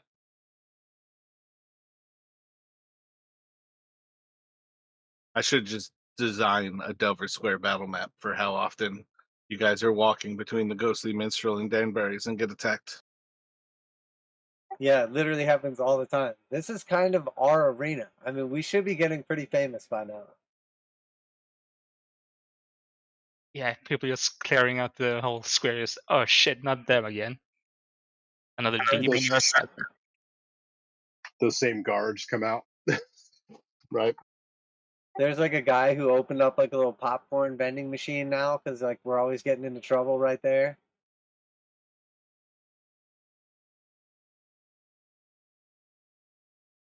They put up some little bleachers. Yeah, so the restrained one is going to take a shot at Gale. Rolled 6. You guys want to give me a re-roll on that? Let me try to roll higher.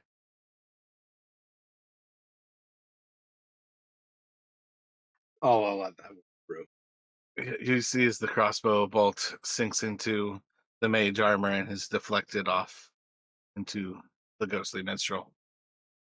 Somebody probably died inside. I heard it was 2 people.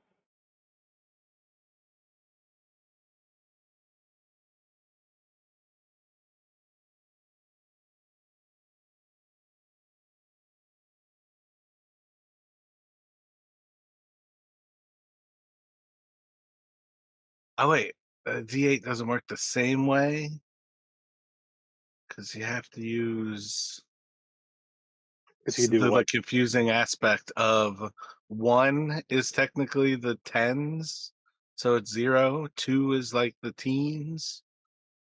Yeah, it's definitely kind of comical having to do that math in my head.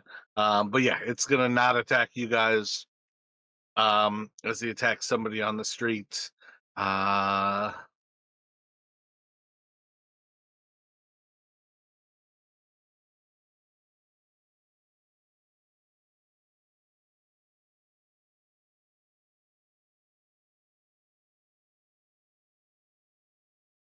it's like trying to push Jinx off of him so he can get a clean shot at the person. Oh wait, crossbow expert ignores being in combat. So he takes a good shot anyways because even the 9 was still a hit. He's going to hit somebody in the crowd and this time hits. Oh wait, he's only taking 1 shot. He hits one person, and he's going to take somebody else down. There are now 3 civilians who have died to crossbow bolts.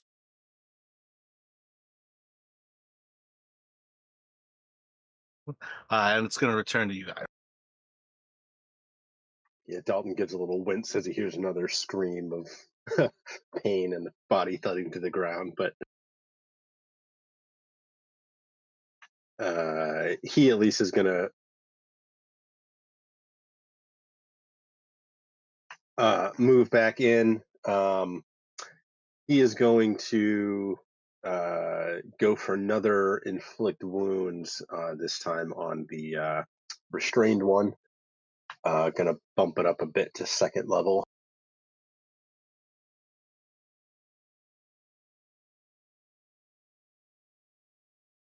Just trying to put him down as quick as possible. Should be a 4.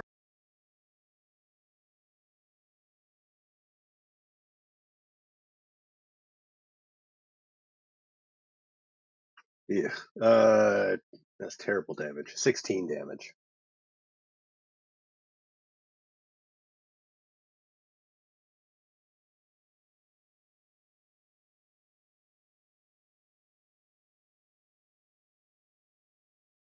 Where do you imagine you are grasping at?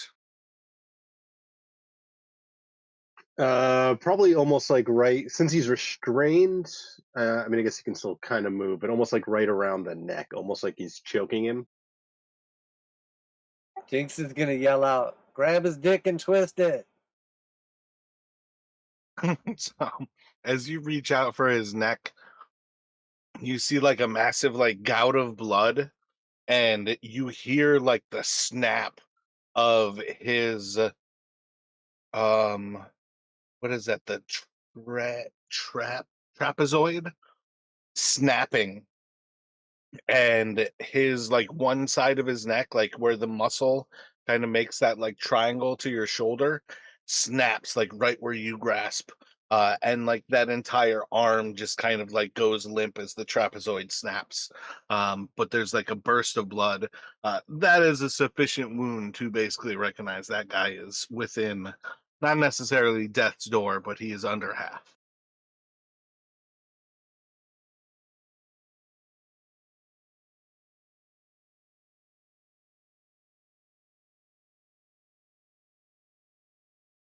Gotcha. And then he'll dance back out, taking advantage of the slow again.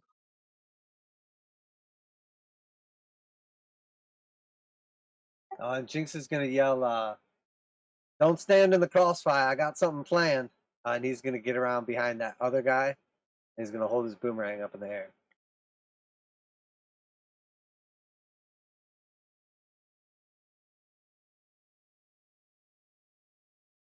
I'm gonna cast lightning bolt.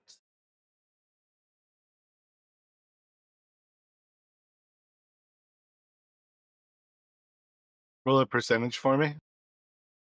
Just gonna say, hope there's no civilians standing right behind them. 26. Odd was there were none, even as there were some. Roll a d6.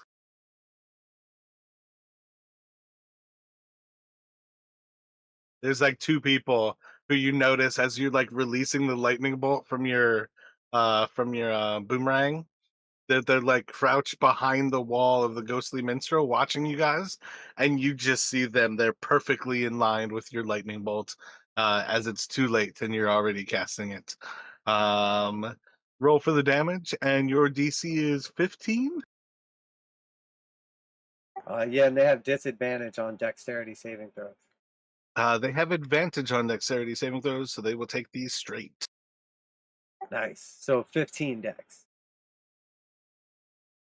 Both of them are going to pass as they move enough out of the way to take less damage than will the innocents who are watching the show.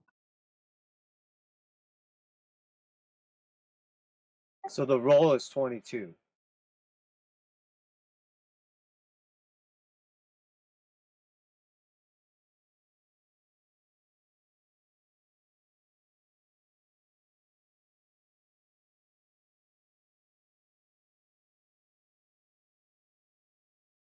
And Gail, what would you like to do? Oh, and just before you forget, since the one whose enemy is abounded takes damage, he gets another saving throw to try to break it.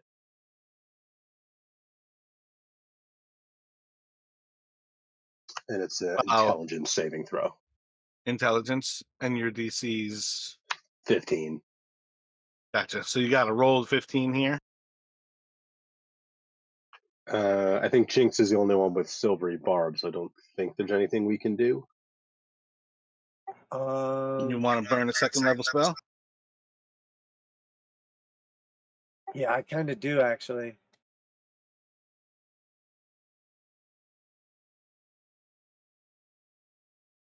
So yeah, I will silvery barbs that use my reaction and one of my second levels.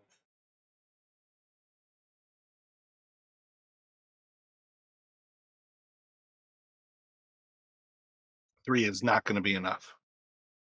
Gail, any thoughts from you? And very much thank you, Dalton. Yep. Yeah, Gale is gonna sling a Melf's acid arrow at the restrained one. Level 3. Yeah, thank God for advantage. 16 to hit.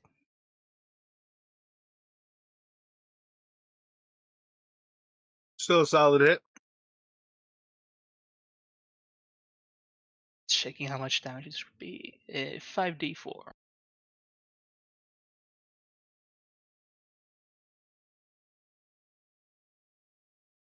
So he'll take 14 acid damage now, and on the start of his turn, I think. And let's see. Now, at the end of his next turn, he'll take another 3d4 acid damage. How much did you do this turn? 14.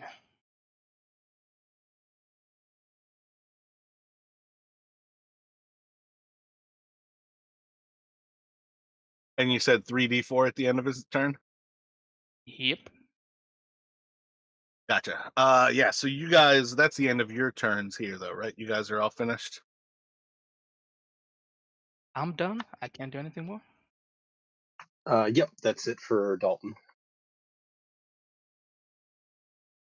Gotcha. So like as his like trap like snaps and like he's like starting to like dodge away from the lightning bolt, the acid of the arrow like kind of catches him as he's like leaping towards this side, pulled back from the earthen grasp. You can see like as that figure is like melting away in the acid, he is effectively dead at the end of this turn. This person is quite literally the walking dead at this point, as the acid is just consuming like the end of his flesh. He's kind of like pulling for one last shot, and he's gonna take a shot. I think he's gonna shoot at Jinx here. You hear him call out to his buddy again, and just kind of like calls for something that you guys don't understand, and then his friend is going to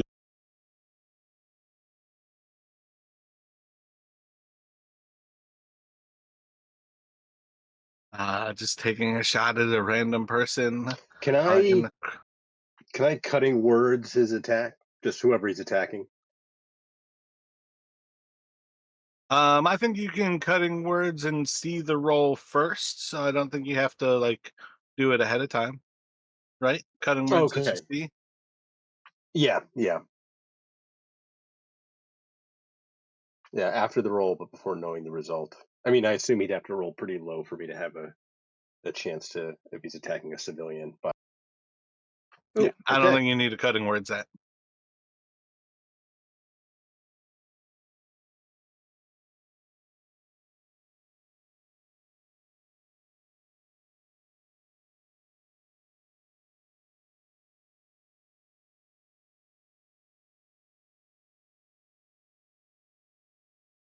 And he's gonna just full on like Naruto run, like high speed, super fast running. He's gonna kind of like saunter away from you guys because he's in slow motion. Jinx, you can make an attack of opportunity if you would like.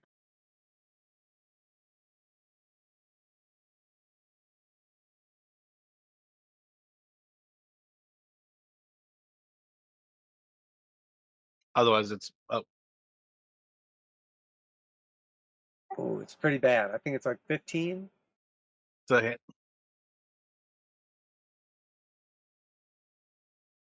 These are guys that rely on their speed to dodge stuff, and Oh, you wait, have him it's four. slowed. 14 still hit. Oh, okay, yeah, I got you. So 7 damage as I just smack him with the boomerang.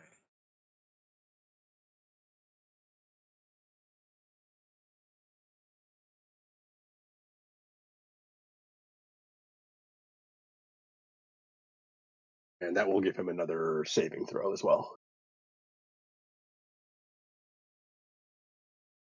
Rolled 6.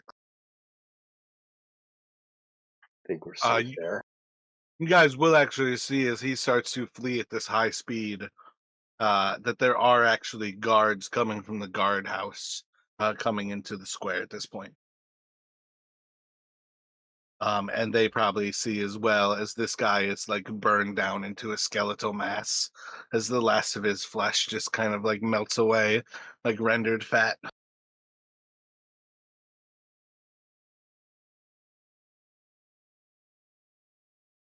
And you can't deny the token, everybody within it is dead.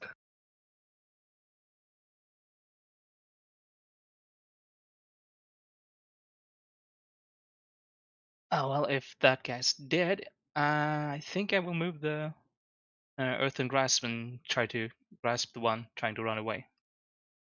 C would be 30 feet.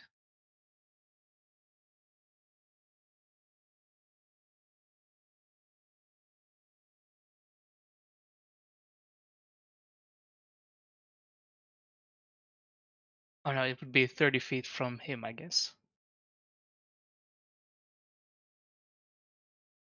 I feel like he's probably within that.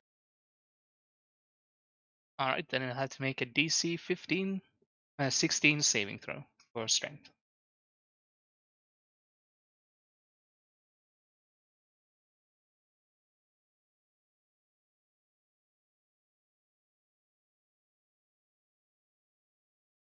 And he'll take 7 bludgeoning damage and be restrained.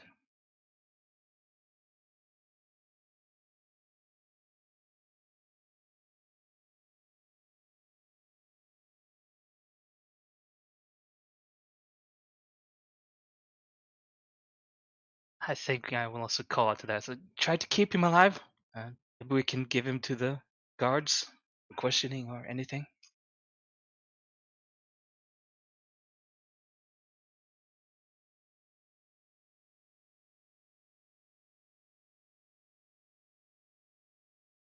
Jinx, Dalton, what do you guys got in mind? Yeah, so Dalton's gonna rush over. He is going to. He's got the razor in one hand now, and he's drawing out just a regular dagger in his second hand. He's going to slash out at this guy with the razor. That should hit for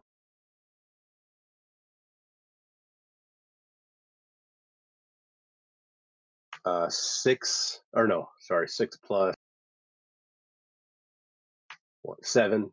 And I don't think he's that wounded yet, but I'm essentially I want to try and I want to heed Gale's advice and deal non-lethal damage when the time comes. And then second attack with the regular dagger with his bonus action. It should also hit for 3 more damage. So it's 9 total.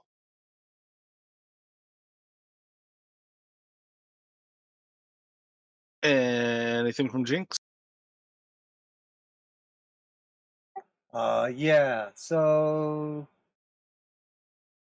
did you say he was bloodied or no?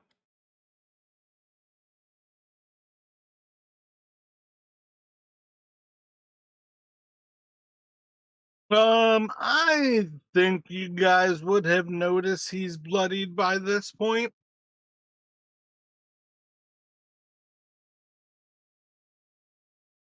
Okay. So he's like a few feet away from me at this point in time, like trying to run away, and Jinx is gonna say, I mean, you're literally never gonna be able to outrun us. Just stand here and get arrested as it should be." And then I'm gonna throw my boomerang at him. And as I throw the boomerang, I'm gonna just yell out, "This is a non-lethal strike," fully knowing that that's not possible. Nice, 23. You could have thrown your boomerang prior to Dalton attacking.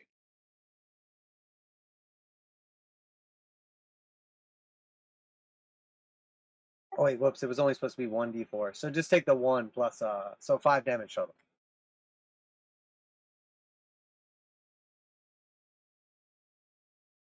And then I'll run over and pick up my boomerang.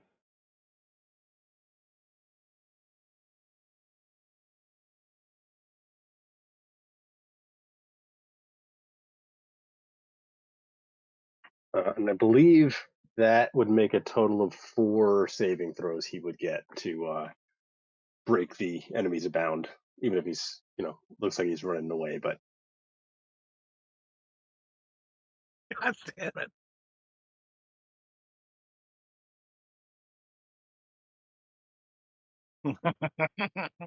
All right. So you guys see as again he tries to step away and run down this alleyway. Jinx, would you like to make an opportunity attack at him? Oh, but can he run if he's restrained? Oh shit, he's restrained right now. No, my bad. Yeah, he's not going to attack then. He's going to suicide. You guys see as he like bites down and he's going to go limp.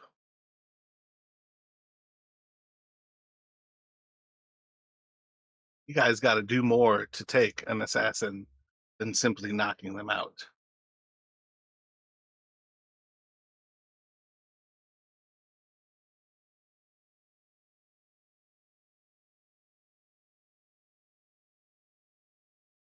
So I'll sheath my boomerang and say, Harikari, an honorable death. I'll like nod my head out of respect. All right, see what he's doing here. You guys have taken Vi, like already taken a Vi before. They're not going to help you in the least bit. They are vehement, like fanatics. I think you got away with a little bit with a friendship spell, but even so, it was one of those things where you were like neutral. I can't remember specifically, but this is definitely one of those things where to pretend you're going to get much information from the Vi might be delusions of grandeur. Yeah, they're like fanatics.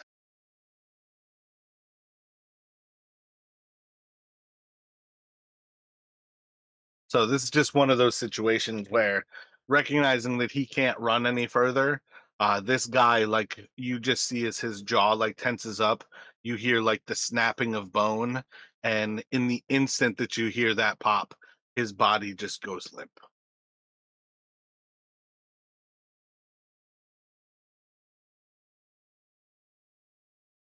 Well, I'm not searching him. We can leave it to the gods if we want. Can we see how far out they are? And are we interested in trying to run away? Are we just going to stay and talk to him again? Yeah, I mean the guards are coming from the watch house, which is right at the end of this. They started moving out last turn, so they are probably about 100 or so feet away.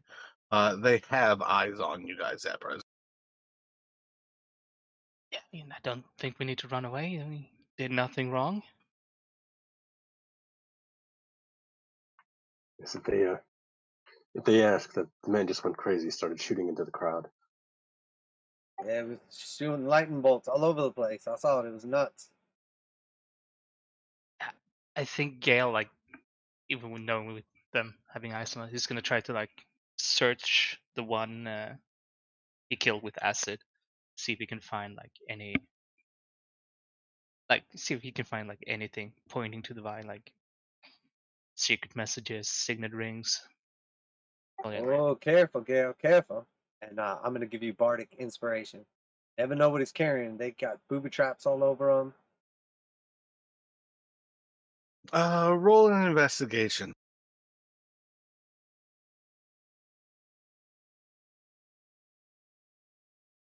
oh, and it's D6 or D8 or Yeah, D8 now.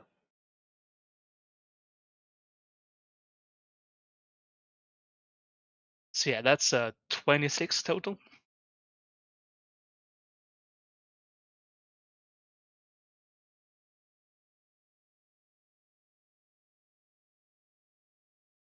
There's nothing remaining on the one that you like burned away with acid. That body is pretty much bones and like some inorganic matter, but most of what these people carry, like the acid eats away at that just as much as other things. The other body, you can find some things of interest. There's definitely like 3 coins on him that you kind of have a solid representation or solid understanding. These markers are to show when you were killed that it was the Vi who brought you low. to leave that little like lamp kind of marked on top of you is to basically show that the Vi were here. They carry little else with them. Like on the body, he has vials of that same or same poison that they carry. You can see that like all of his sheaths and like his quiver are all kind of like soaked in that same poison. Uh, these are death dealers. That's what they serve. So like if you guys wanted to like take the actual like short sword sheath, they are designed basically for these people who are not only like kind of quick drawing these things, but also like reapplying the poison. So like the sheath kind of has um more or less an open back to it.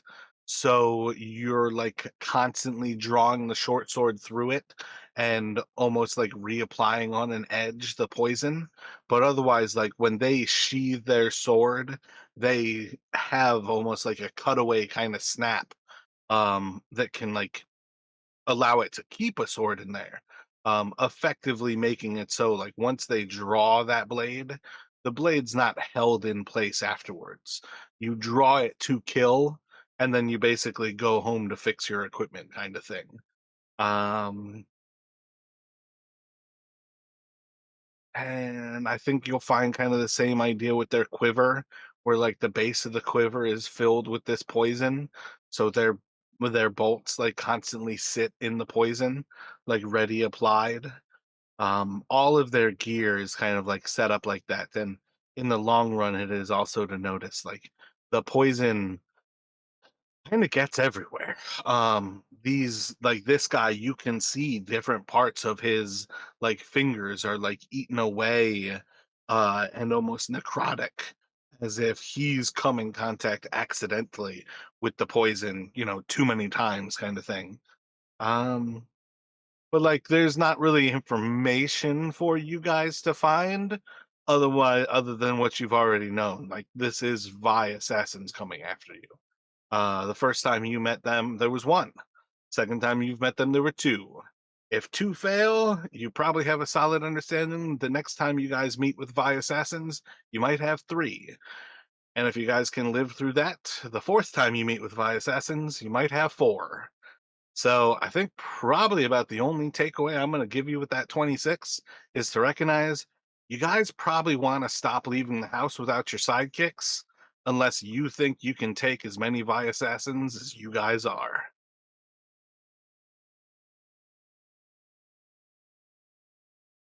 It would have been kind of nice to have Trogdor around here burninating the countryside and whatnot. I have to think twice about that one.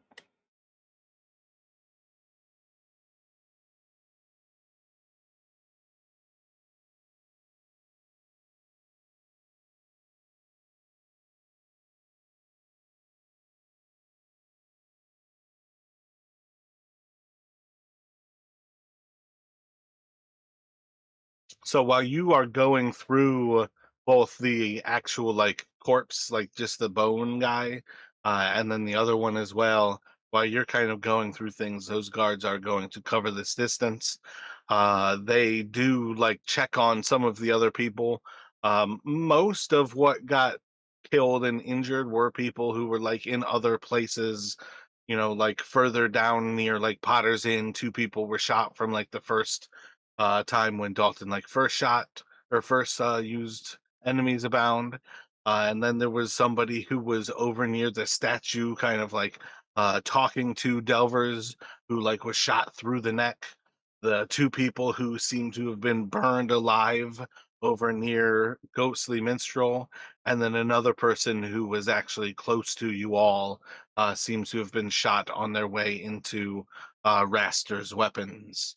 But overall, you guys have like this damning evidence like all around of these attacks. But most of what is recognized is like it is crossbows and specifically poisoned bolts that were killing people. And effectively, it's pretty easy to see that like the bolts, the poisoned arrows were coming from these two people. So the guards kind of come up to you guys, question you in a pretty similar fashion. Uh, don't really have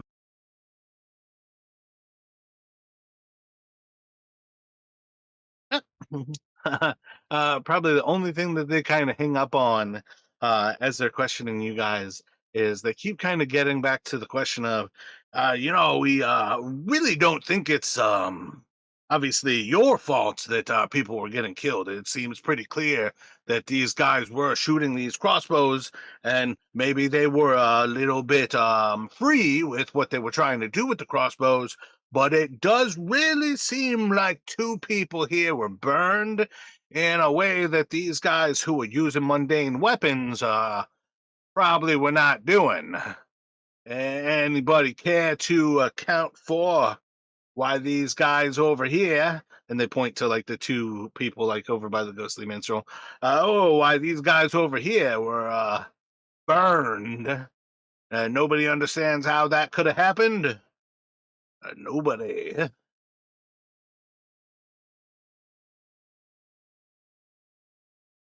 I think there was a third one, a magic user. He got away though. At least I didn't see where it went. Here's somebody from the crowd. The magic user did get away. I saw him. They ran that way. Should we pursue or y'all got this? I think you're going to find that we can handle everything here in the city. We don't need you guys nosing about and getting in the way and getting more civilians killed. Oh, I completely understand. As soon as they stabbed my friend here and he fell to the ground, I screamed out for the guards for help. I mean, you might have thought it was a woman. I got kind of high pitched there, but I thought it was the end of him. So I'm glad y'all arrived when you did. We appreciate it. If there's a special like ball or something that we could donate to show our appreciation, we'd be glad to make a contribution. Do y'all have something like that? A ball?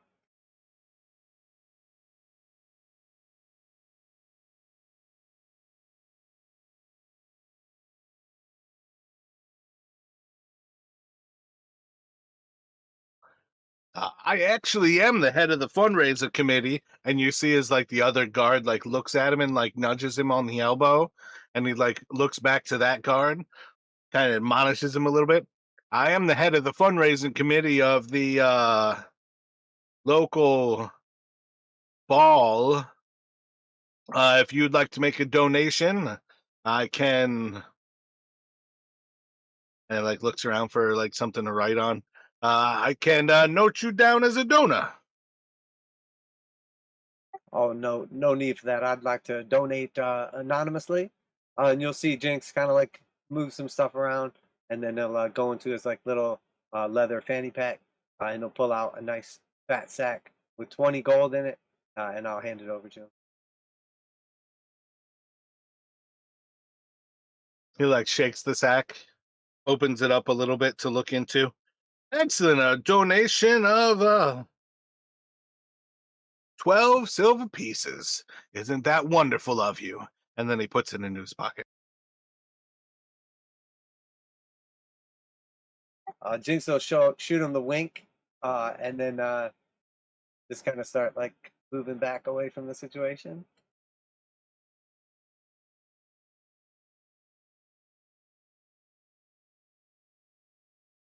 So Dalton's going to look towards one of the other guards, not the one that took the bribe, and kind of glancing around towards the several dead bodies. I'd like to make sure that these unfortunates are given proper last rites and such.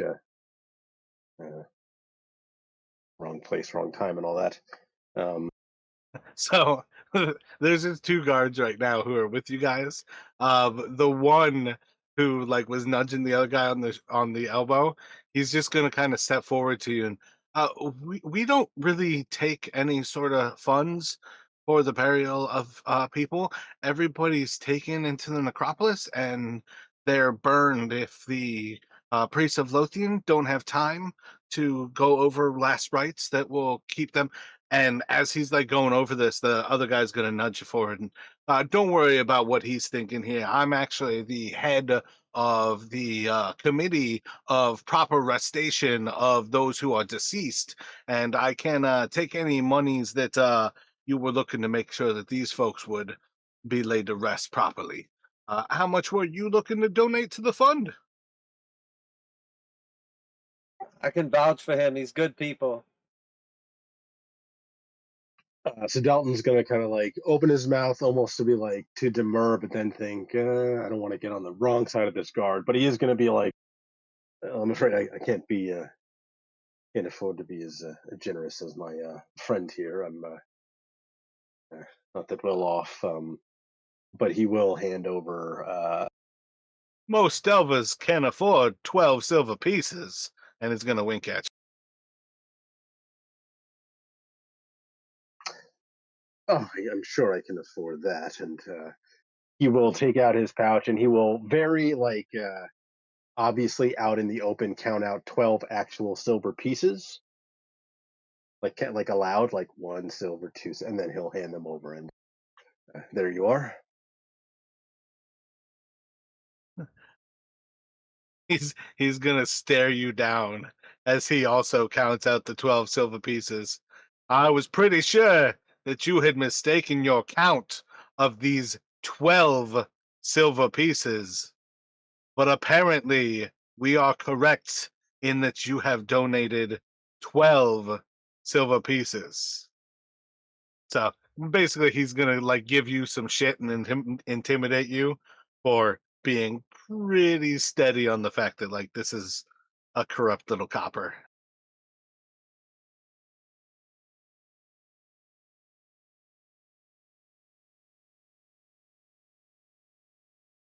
And Dalton will he'll kind of stare him down with his one good eye. Um, I suppose I can afford a bit more, and he'll count out 3 more silver I, pieces and give I it to him. forgot you got the iPad.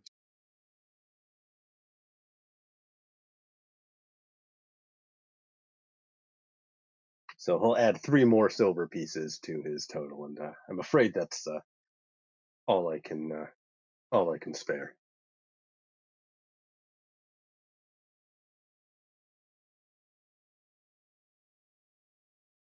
So he kind of like looks at the other one and is like uh Merclavia, I think you should head down there and see if you can find the other one, and I'll help these folks here. Uh, you all don't get in any other trouble, but if you do, don't forget the local fund for proclivities and for the ball. The ball. Yep. Can really go a long way when go on your way. You guys are good to go. And you can tell like he already basically has forgotten like what he said to Jinx was like the initial donation for, and he's just like getting tripped up on it. This guy probably wants to get rid of everybody as soon as possible because he just collected about a year's salary in just a few moments here.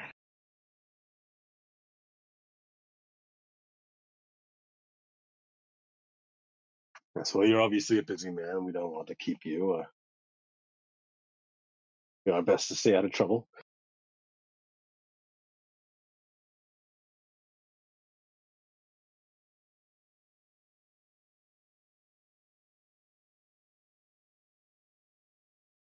Gail, did you grab those Vi coins from the one corpse? Yeah, I would have taken the 3 coins to the markers. Okay, yeah, because Dalton would have suggested if you hadn't originally, to those could come in handy at some point. Wanna fake a Vi kill? Well, I was thinking and this he would obviously not discuss this until they were in private, but he was thinking like if we, if we have to break into the Balakazars and we just happen to leave behind a coin, maybe it could sow some distrust.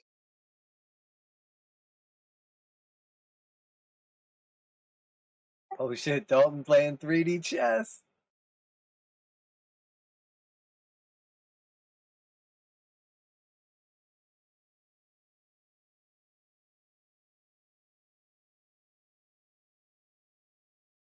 But I suppose once we've, after dealing with the Gars and such, should we go and see if we can find, see if Neferndale's still around?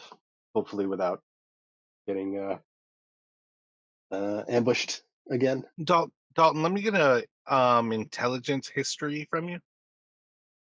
Sure.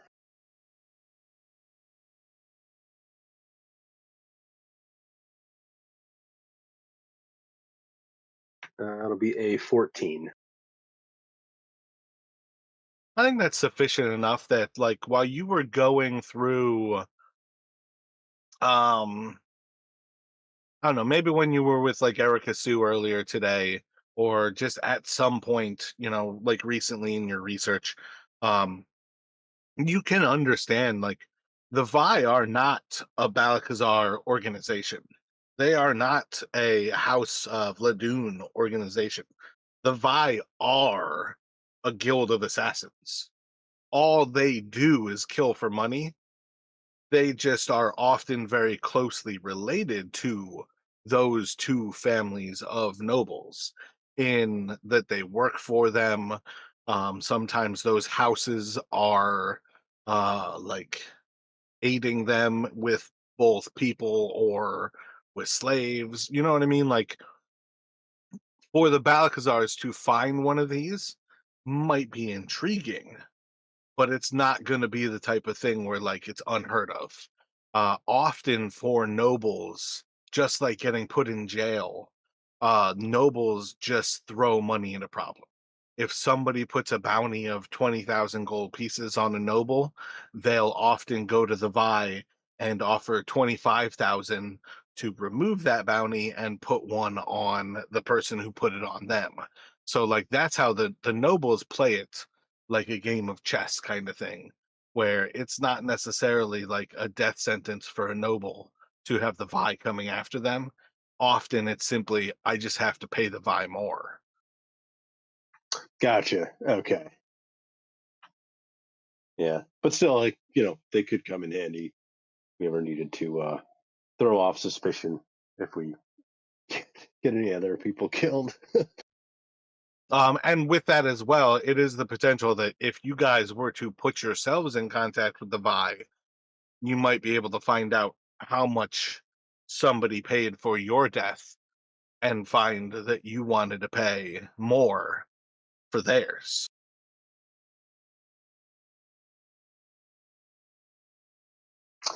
Okay, so they're not. So they're just the highest bidder. So you can essentially buy off your own contract. Okay. They are very system agnostic.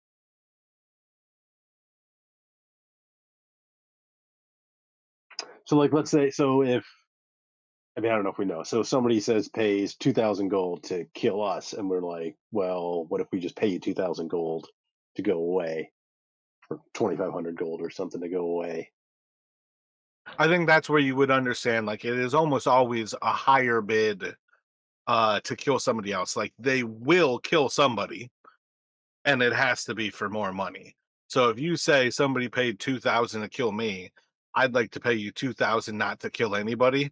They're gonna be like, well, that's no fun. We want to kill somebody, so we're gonna go with the kill you for 2,000. If you were to say, all right, cool, somebody paid you 2,000 to kill me, I'd like to pay you 2,000 to kill them. They'll be like, well, they opened a contract for 2,000 to kill you. Do you want to beat it? Because otherwise, we're going to kill you. So you have to both name who you're going to kill and also that you're paying more for that. Gotcha. Okay. And then I was thinking, well, what if for like two of them come after? It's like we know that they paid 2,000. It's like, well, I'll pay this one 2,500 to kill that one right next to you, your friend there. I feel like it's probably I feel like it's probably safe to say it may not be common knowledge for everyone, but like if you know about the Vi, you might understand that about the only person who's safe from a Vi assassin is a Vi assassin. Yeah, and that makes sense because then otherwise somebody really rich could just essentially get them to wipe themselves out. Yeah. And I really like the idea of like the Vi assassin are very similar to like the faceless men in Game of Thrones, where these aren't people who live luxurious lives. They live killing. That's what they do. Like very platonic, like philosopher kings kind of idea. The the silver guardians of the city were people who denied themselves all luxury. They just trained as like warrior knights, basically. And I think that's very close to what you might find with the Vi, where it's like the people who benefit from the Vi's money might exist. You might find that they are actually run by one of these noble families. But as far as anybody knows, all of the money the Vi takes in goes to basically running the Vi, and it's all put back into training people to kill. So there's nobody who's living a life of luxury as far as anybody really knows about the Vi. The Vi live austere, death dealing lives. All they do, think, live, breathe, everything is killing. Gotcha. It's almost more like a monastic order in that sense. Yeah, precisely. Yep.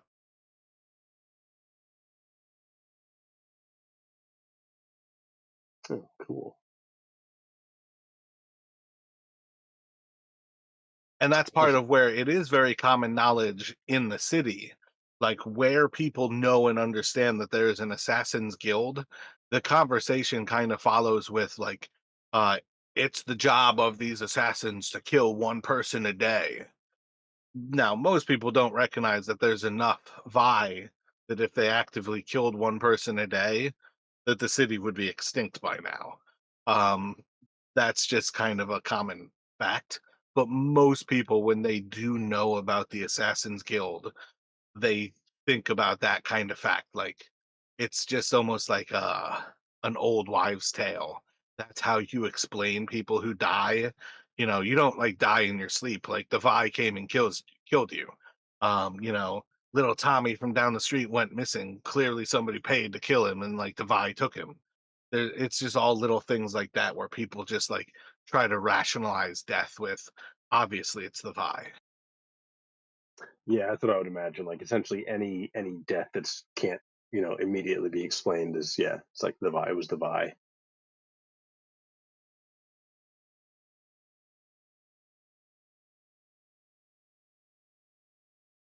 Do you mind if we take one more quick break and then? Nope, that works perfectly fine. All right, thanks. I'll be back in a couple minutes.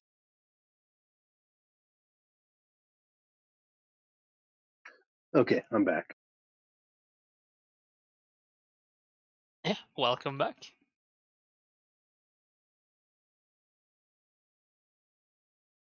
Excellent. I believe we just have the two of you, and I think I heard my brother still walking around away from his computer.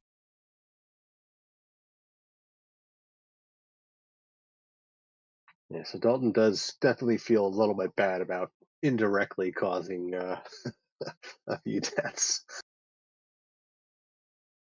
I mean, at least it isn't Jinx who directly caused a few deaths. That's true.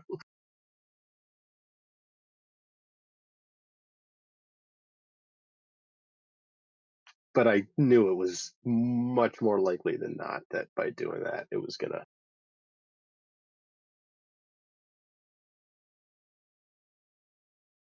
But seeing Gale go down from one sword slash, and Dalton really lucked out by not. I think that crit could have downed him too. Yeah, I feel like 14. I mean, realistically, also, technically speaking, we're like, I didn't even do the crit right because we do crits as max damage plus. If I did 8d6 is what it's not 64. That sounds wrong. 48, 48.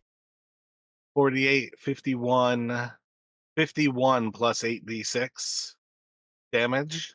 That's how we should do a crit. I feel like it is correct to say that we need to do crits how they talked about in 1D&D, where it is the weapons damage crits. It's not like where a paladin can fish with crits for like their smite and increase all of that damage. It is the weapons damage that doubles.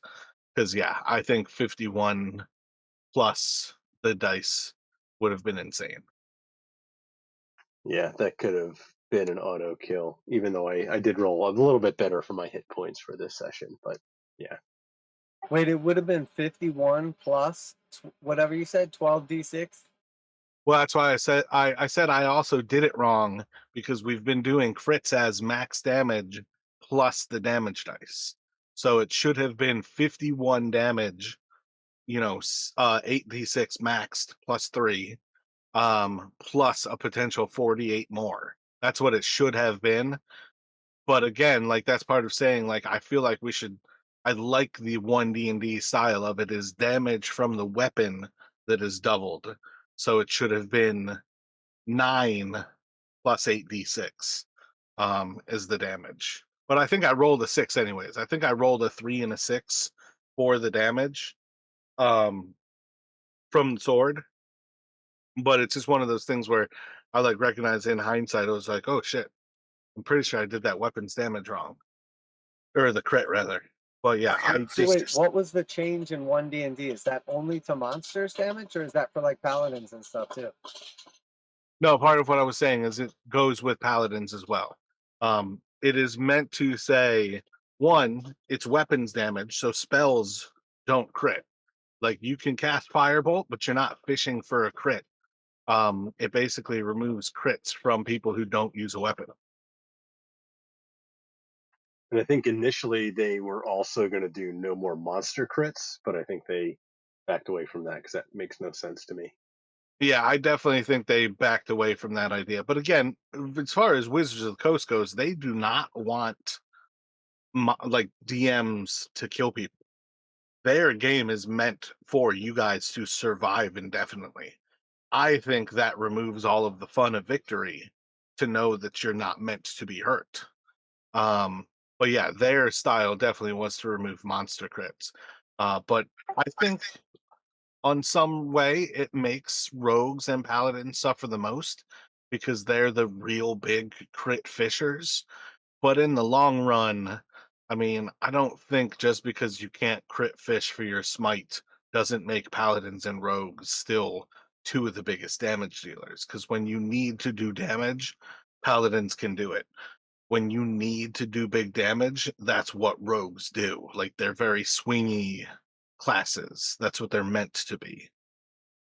So like if you were playing 1D&D rules, and a paladin got a crit with like smites, the smite damage wouldn't get affected, only the regular damage would? Yeah, technically speaking, it is only the weapons damage.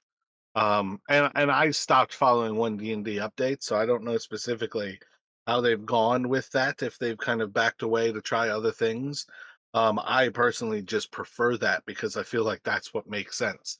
You're placing the weapons attack in a really well aimed spot, like, piercing through the aorta of somebody's heart. Really well, like well aimed critical hit. That doesn't make the poison more effective. It makes the poison more direct, sure. Hopefully you rolled higher poison damage, but it doesn't necessarily make it like doubly effective. And that's where the kind of like weird little, well, if you apply the poison right to the heart, like, doesn't it make it doubly effective? It's just, Yeah, I like it better the regular way. Because if you're using like a dagger or something like that, like and you get a crit, like it's gonna be terrible, right? If like what do you get? An extra D4 or I guess extra 4 damage? I guess you could kind of like split the difference and go so like you do max weapon damage and max, you know, so like max smite damage, but no, you don't double the smite. You just deal, you know, instead of like 1d8, you deal 8 or whatever it is on a crit. Yeah, I mean that would make sense because that's essentially like it is. It's like what you said, splitting the difference. I mean, really, what it's all about is just balance. Like as long as the game is internally balanced, I really don't care what the actual rules are, as long as that like kind of makes sense. You know what I mean? Yeah, and like to Yeah, me, it makes no sense to have it different for monsters versus players because like whatever you apply to one should apply to the other. I could see that being a viable option, is that instead of being just the weapon damage doubles, that you would uh make that a max hit for the other things. Um Because your average is usually going to be like whatever your low is, whatever your high is, and then split the difference. So if you like roll it twice the average is basically going to just be max damage. So it's really like the same thing. It's just a little less swingy if you just go straight for its max damage. yeah. And then certain weapons where they have like a really like low minimum damage or a really high minimum damage, will obviously like be a little bit different one way or the other, like would favor one of those rule sets or the other. But it should essentially work out to the same thing. Yeah, or like you could So go something like not even damaged based. So like you land a crit and you give the opponent disadvantage on their next attack because you like temporarily disabled them or something like that. So you get like an advantage, you get a bonus from critting, but not necessarily all that extra damage. It's something else. If you do a spell attack and you get like a nat 20, nothing special happens, does it? Well, currently it's like any other attack. You would double the so if Gale crit with a firebolt, he would deal 4d10 damage instead of 2d10. But I think the idea with the 1d&D is that would no longer be the case for spells. Oh no, yeah, I like it. I like it how it is right now then.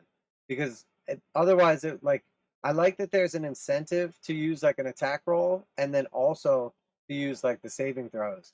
And I feel like that really skews it towards saving throws if it doesn't do the double damage.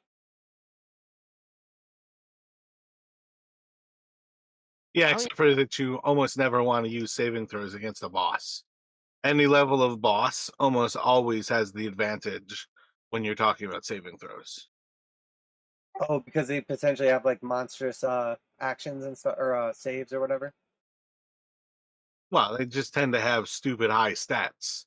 So it's just one of those things that AC is always affected by bounded accuracy.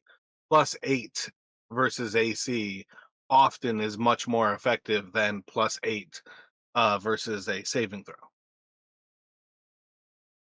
Yeah, like trying to get a fire giant with like a con saving spell is like ridiculously difficult because they have a super high con modifier.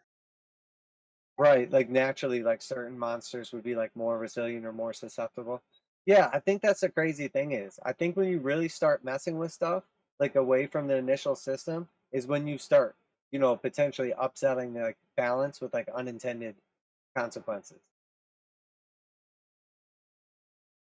Because in And general, if you make an attack roll to hit with stuff, in general, that's like for a spell, that's usually going to be like one target only as opposed to like if you do like a saving throw one, you could potentially be hitting like 2 or 5 or 10 targets at once. So like the balance between the two is what it's all about.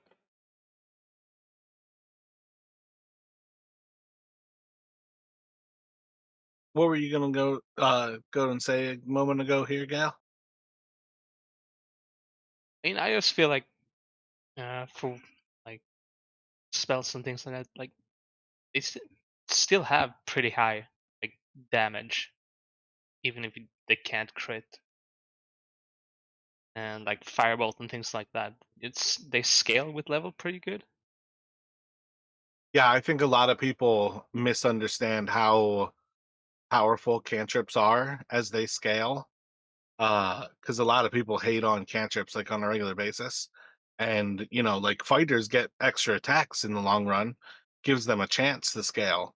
But I think part of why they were trying to remove the crit from casters was specifically to try to buff melee combatants and say, look, the critical hit is solely the realm of melee attackers.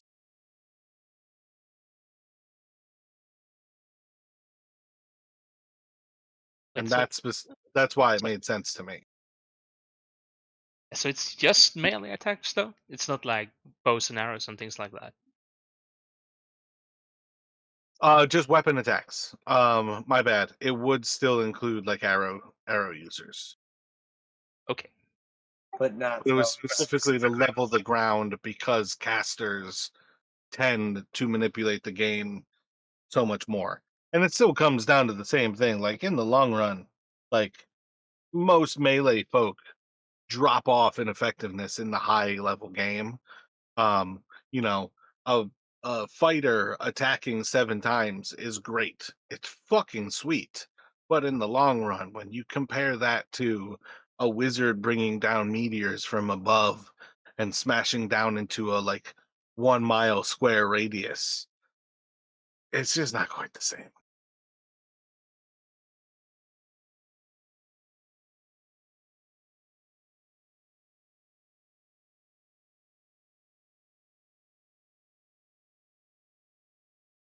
Yeah, and plus, the melee, if you're having to get into melee range, then you're opening yourself up to usually you're going to attack more often than the caster is, unless you got a bunch of caster enemies or ranged enemies.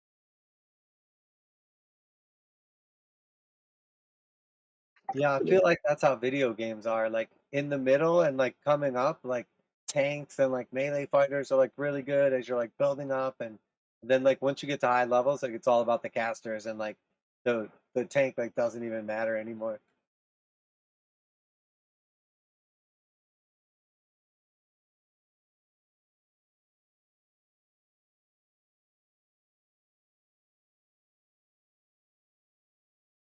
Yeah, I mean, you get those high level spells like what I think it's like Finger of Death, where as long as an enemy has below, I think it's 100 hit points, they just die. Yeah, like not even knocked unconscious. No, like all the way dead.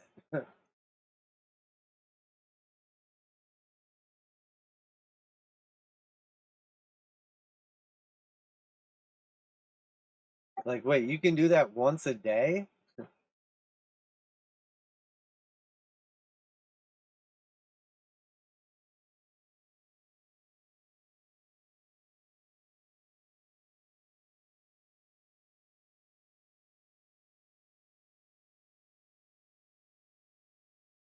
So I think saying with critical hits, and this is modifying like the actual like homebrew in that like page. Critical hits deal max attack damage plus weapon damage die roll.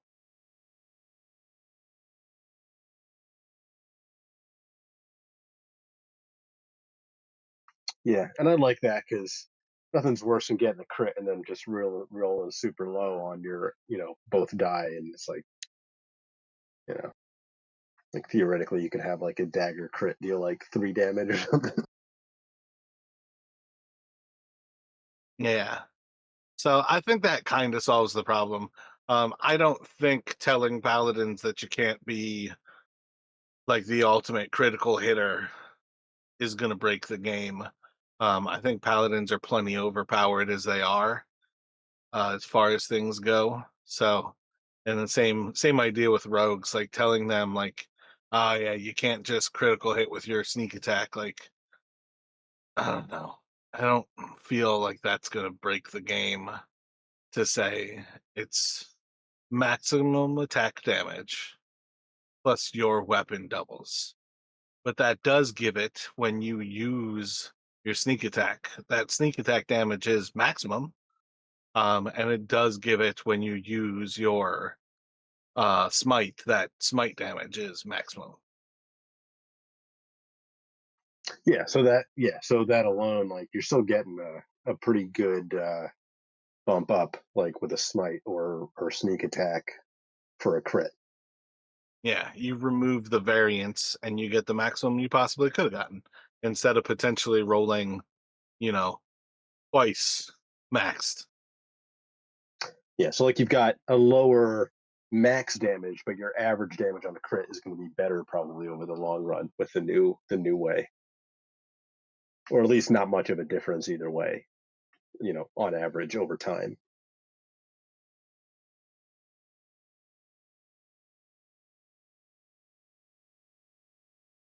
But that feels pretty solid. Again, that was definitely kind of a random tangent, but I feel like that's definitely a better way. Um, I do understand like crits are probably the only reason that players are ever going to die in fifth edition. It doesn't necessarily change that when I got that crit with a CR8 creature versus three of you, and I've got two of the creatures there. It feels pretty stupid fucking powerful, and I didn't necessarily want to have Dalton instantly die, Gale already down. Nothing about that felt like a good combat, and I feel like the way it played out was a pretty sweet combat. Yeah, Yeah. it's definitely cool. Oh, wait, what would the damage have been if you played it the other way? 51 plus 8d6.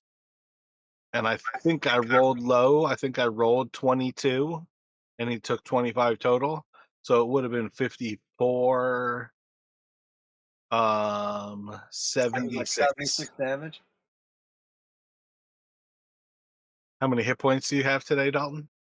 So 76 would be just not enough, not quite enough to be an auto kill. Yeah. I got 40. I rolled 40 today, or 40 total with the But it Yeah. could give So Gale. So I get it. I don't know. I like it. I like how it's set up now. I think that the risk of death, that was a crazy situation too, because I had already used my reaction. So there was no way I could affect that either. So it was like a pretty rare situation where like an assassin has an opportunity to actually kill one of us. Now, obviously, I don't want to die. I don't want you guys to die, but I kind of like the threat of death. and it would have been, I think, kind of apropos, especially given Dalton's got a blind, essentially one blind side. Like if it had happened, I would have thought that like he dodges out of the way of the one he can see, and then the blade he can't see because he's lost his eye. That's the one that gets him. Right? And like honestly, well, I don't even and here's remember the the thing last time. though. You guys still haven't actually fought the assassins when I've gotten the drop on you. Each time the assassins have failed at the last moment to get the drop on you, they are more effective when they have a surprise round. They are assassins, and you guys should all understand what the assassinate ability does. These creatures doing 8d6 doubled is not the limit of what they can do. If they go before you, they are more effective. You guys won initiative by 1 point. And if they get a surprise on you, they are more effective. You guys now also understand that there are certain encounters each day that is the number of assassins you fought last time plus one. And that's not going away until you guys figure out this thing with the Vi. So, regardless of how fun it was, I think it is a solid solution to say that we're going to change the critical rule, and this is just a minor change, to it is the maximum attack damage plus your weapon attack damage die.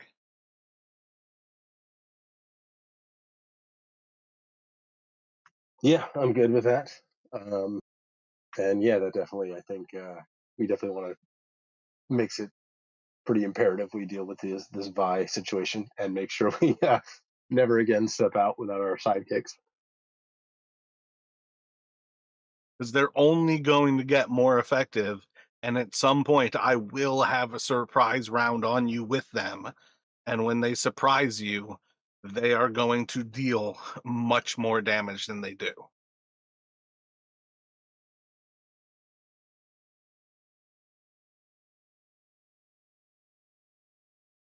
Yeah, I mean, I don't mind it. I think the math basically works out the same. Like a little less variance, but a little more consistency. So it's not quite as swingy in one direction or the other. But like a crit is obviously supposed to be a big deal. So it makes sense. The worst possible situation is when you like get a crit and then you roll like horrible for your damage, and you're like, that's worse than a regular hit would have been. And that's kind of the point, because the mirror image of that worst situation is if I actually crit with something like the Vi, and instead of rolling 22, I roll, what is 48. So I do 96. Yeah, like dealing 99 damage is the maximum those things could do with the traditional crit. To like randomly do that would have been like among the worst possible situation.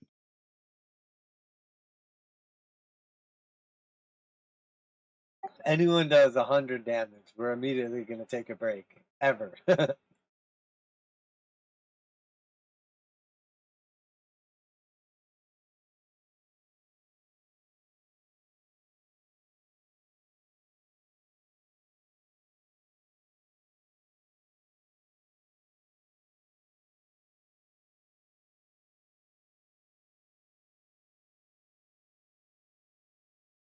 So yeah, back into basically what was the start of this day. You guys are going to Danbury's to go see Neferndel. You were attacked by these Vi assassins, and you can head across the street and enter into Danbury's. You'll see those kind of traditional members of this kind of place. The random person who's smoking in the corner alone, kind of shaded in darkness, hooded individual. Two wizards who are sharing a hookah, kind of shaded by their cloaks, sitting next to each other. And then you've got, what is it? I want to say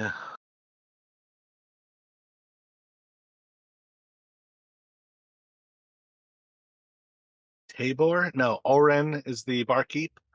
Um, and let's see if Tabor and Nifrindel are here.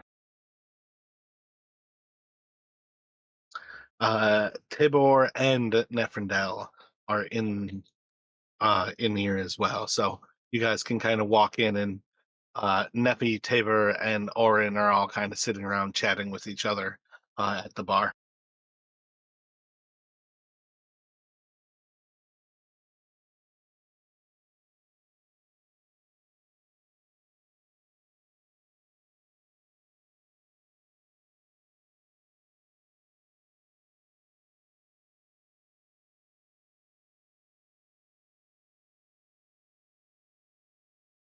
So I guess Dalton will go and try to maybe get Neferndell's attention. Maybe like walking over and mind if we have a moment, Neffy? So the three of them don't really seem to even like notice as the door kind of opens and like something kind of starts to change in the situation here. But as you guys walk over, get a little bit closer, you would see Orin kind of being the first to kind of notice, like grabs a pint and starts to like pour a beer from the tap as he's like, welcome to Danbury's. And like Neffy kind of looks up, and she'll immediately kind of like recognize, like, um, I think Dalton and Gale are still bloodied, right? You guys aren't above half hit points. Dalton is above 50 after the healing from Jinx's staff. Gale is definitely not above 50%. Gotcha. And I think Neffy obviously knows Dalton's injury, but I think Gale now, she probably hasn't seen Gale's disfiguring scar yet.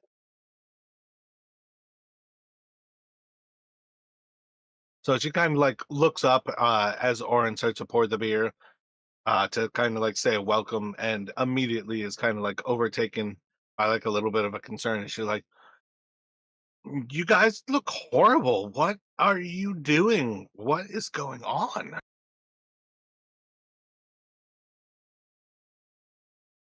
Good to see you too, Dr. Octopus. You got a minute to talk? Bit of trouble out in the square. Put it mildly. Yeah, surprised you didn't hear anything.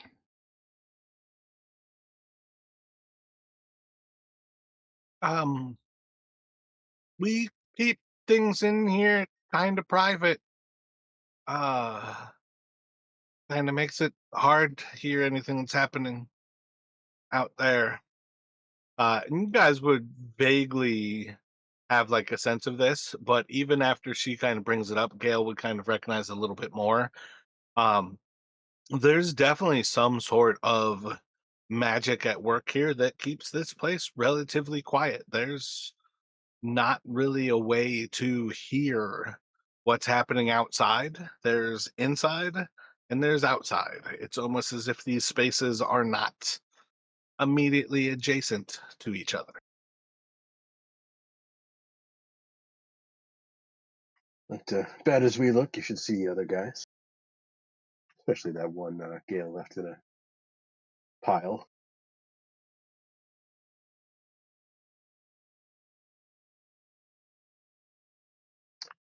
But anyway, Neffy, hoping we could talk for a moment, privately, perhaps.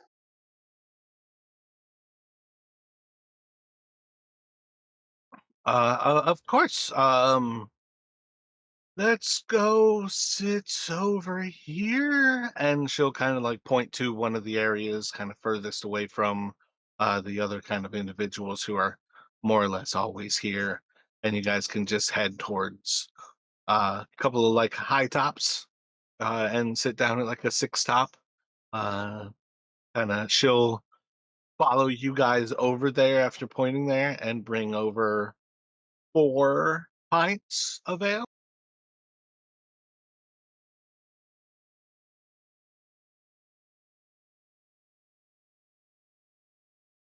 And she'll immediately like look to Jinx. You don't need to do anything to bring up, but I think it would technically be Dr. Tentacles? Well, I like that. It's got a ring to it. Seriously though, Decacle? Decapus? Let's go with Dr. Tentacles. no, yeah, I like that. Definitely. We'll get you a little trench coat and everything, little pocket protector, some glasses.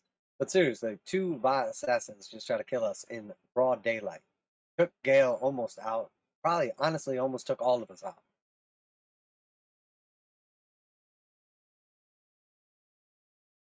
Nephew, you might be wanted too, you know. It might be a hit out on you. Could have just as easily been them trying to kill you or any other one of us. Yeah, you guys probably shouldn't have followed me to the alt meeting when I was trying to infiltrate the Brothers of Venom. I've kind of done everything I could to clear my name, but you guys are way too high profile. Oh, wait, you think that's what this is all about? From that cult meeting? If it's just that, it would be a solid, understandable situation.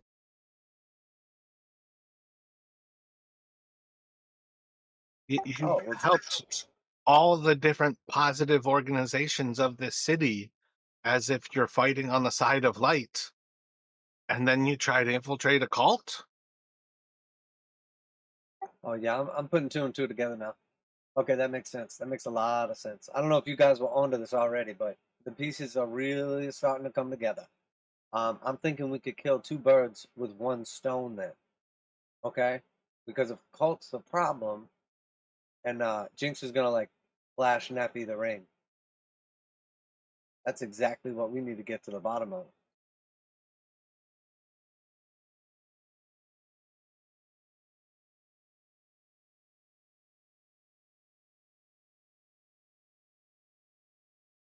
I've actually got some solid leads myself from within.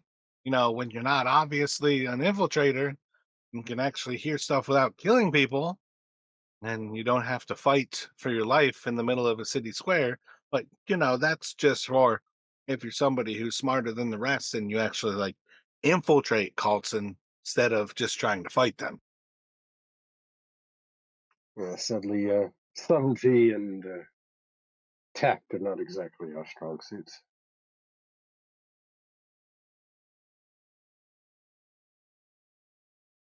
bow to your superior abilities in that regard. But Jinx is right. We would like to have a word with certain brothers. Nephew, are you really gonna sit there and just pretend like you don't even notice? Like there's nothing wrong? I mean, that feels awfully dishonest of you.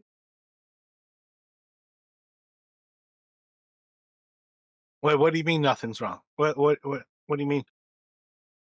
You didn't even say anything. Look at Dalton's face. He almost got killed the other day. Look at his eyeball. She was there for that. I know, but we did this all for you. We need your Uh, help to get into the cult. yeah, that's my point though, is that you guys are fighting Vi assassins because you just like rolled into searching, like following me when I was joining the cult. I'm your in, yes, but you should have trusted me. You guys came after me with the surgeon in the shadows when I was already getting it done. I was solving the problem. You should have trusted me. If you guys had gotten the note that I forgot to leave for you, you would have known why I was there. That it was, again, for the better good of everybody. And you didn't have to come after me. And that's why I was going to be gone for a month. I left it all in the note. I forgot to leave. Yeah, next time, don't forget to leave the note. I think that would help I was in a tremendously. rush. Got in a hurry. Sometimes when you're in a hurry, things go wrong. I mean, you guys obviously know and can understand that as well. So, like, maybe we're not all perfect. Oh no, no one's ever said anything about people being perfect, and I understand being in a rush, but yeah, please next time you do anything or gonna disappear, just tell us or someone that can tell us so we know. I mean, you guys got on to Valis, so that at least kind of solved itself. Because if you guys hadn't tracked down Valis, that would have been real rough. Because they came after me, and they were in for something else. You do not want to be on his bad side.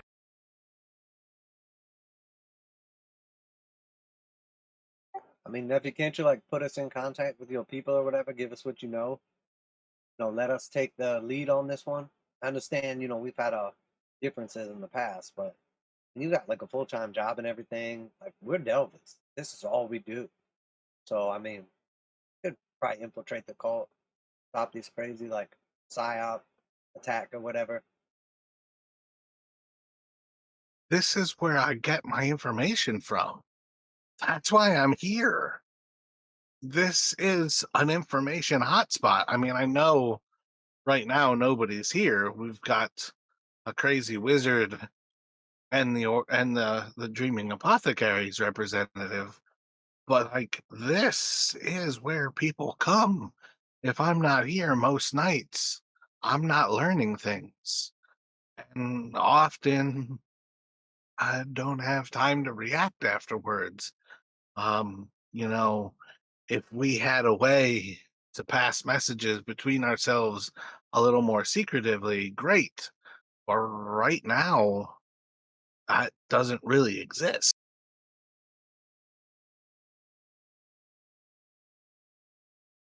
Yeah, I think it would be worth investing in some sending stones or something.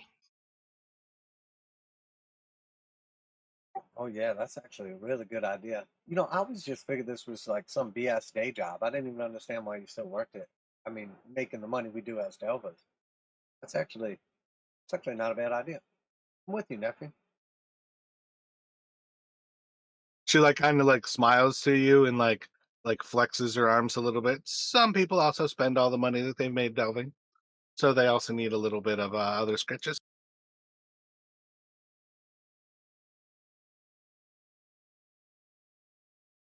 Yeah, but I mean, Dr. Tentacles. That's priceless.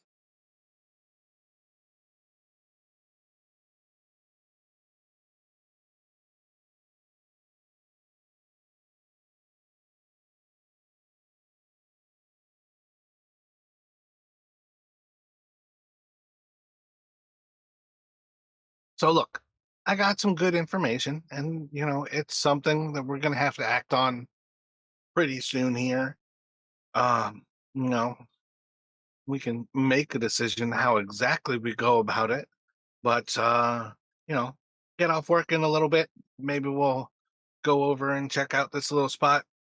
As I understand, couple of the Brotherhood, couple of the Black Hand ones, and some other folk who have some interesting tutelage to share with us are meeting up. We can go, maybe go undercover, maybe go and just bust the whole thing. It's kind of up to you guys how we go about it, but solid option for us up in the old town, small little apartment. A lot of people who are movers and shakers in the cults. We could go and potentially replace them. We could go potentially solve some problems. It's kind of up to you all, but we're supposed to be meeting at a little apartment up there in Old Town tonight.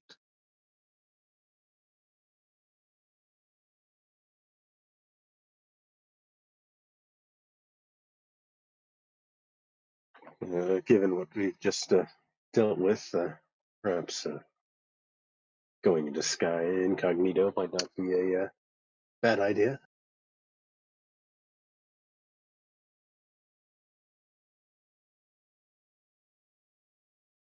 It sounds like a pretty solid lead to me.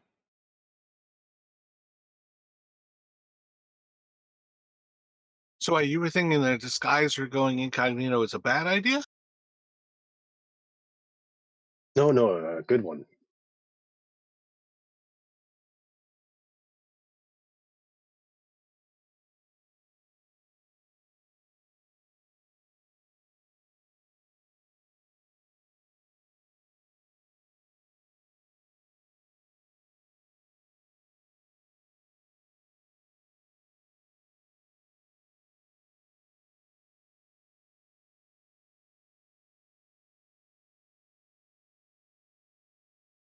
Uh, so, do you all have ways of changing how you look? Like, you guys become somebody else? I don't. I might be able to do something for you, Gail. And you too, Jinx, if you'd like.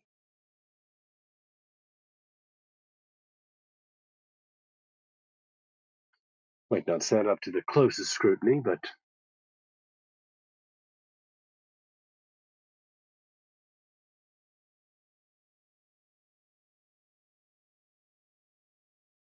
and basically Dalton is offering to use his disguise kit to try to essentially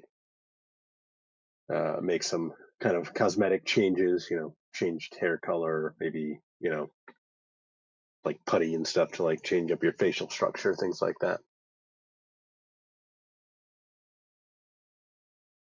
So, if I recall, Jinx has like a pig nose, and Oh, I Dalton. keep Oh wait, forgetting that. yeah, because it was Malchin who had the other deformity.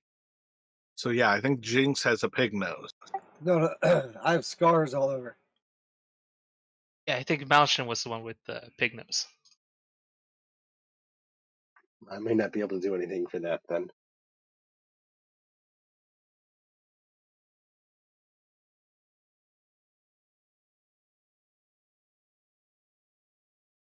Well, we can do a lot with just makeup and effects like that, but might be best if we had magic. Um, if we're gonna try to infiltrate. Um, if we don't just have magic, we could try to go a little bit later and try to see if we can just go after the meeting, maybe. Or you guys could just meet up with me after the meeting, and maybe we can see what we can see after I figure out what's already going on.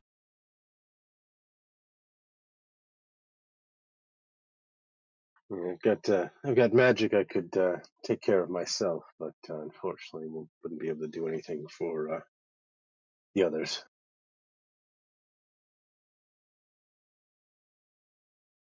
I mean, I've got disguise kit myself, and then I can make a couple of us invisible. We're not going to be able to take our side partners.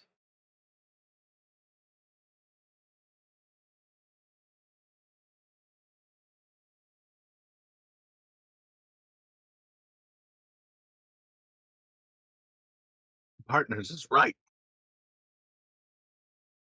I don't think they know about most of the rest of the guild, so if we wanted to try to take them, I could call them other people. We could Dalton, you're talking about you have actual disguise self, right? Magic?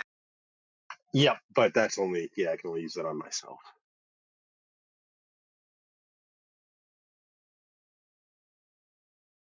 So maybe I go with Dalton as someone else, and then we use whoever else we want to bring from the guild, and we call them other cult members. We've got 4 rings between us, and then have 2 of you go invisible.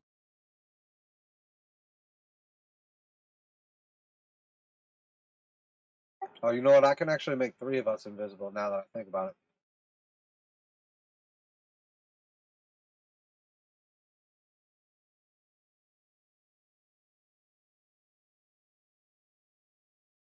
How can you make 3 people invisible?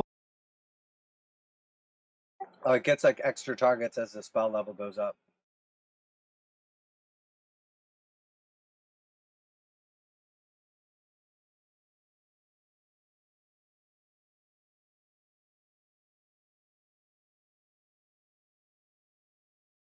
So at level 4, it becomes +2 targets.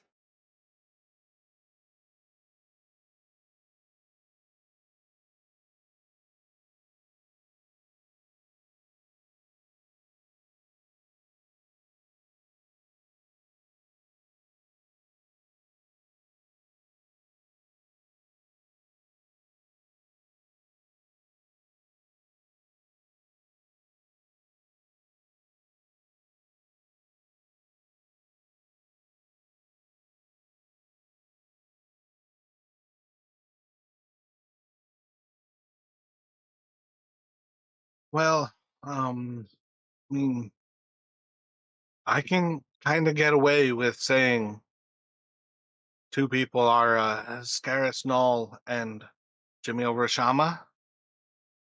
And like the 3 of us could get in and 3 of you be invisible. Or if we had to, I could say somebody else is Anika, and we could try to get another person in there. Um, but I don't know exactly what happened to Anika Thesher there still, so that one's not as safe. And effectively, my overall point is like 6 of you is the maximum you guys can be until we get like another person for the group. You guys are kind of limited to 6.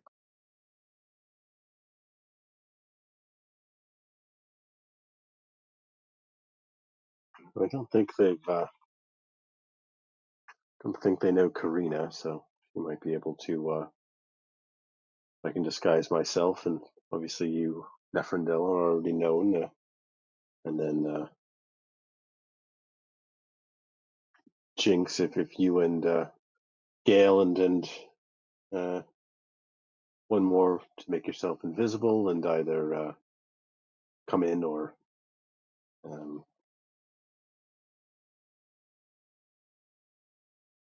and how crowded this apartment building is going to be. At the very least, stay close.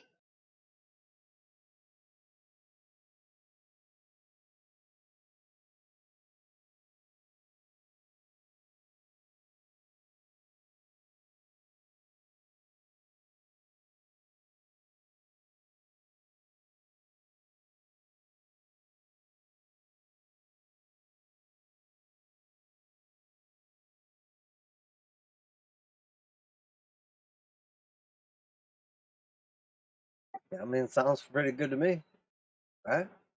Got enough rings and enough know-how, and then 3 of us invisible. Yeah, seems we have a plan to not instantly fight for once.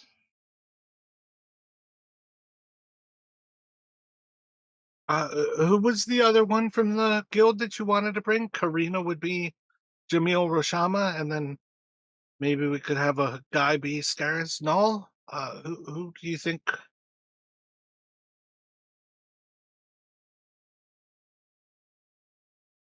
Um, I suppose I could try and play Scaris. If you can tell me what he looks like, I can make myself look like him. Wouldn't stand up to his real close inspection, but should be enough to get us through the door.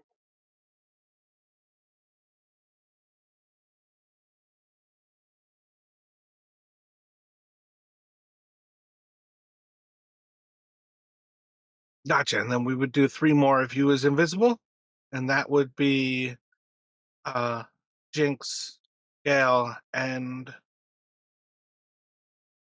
I mean, I'm Terry, just as right? much trying to get you to tell me who the other sidekick is. I mean, either Terry or Bob's got to be one of them. We need a hard hitter, some muscle, even if we are being sneaky or whatever.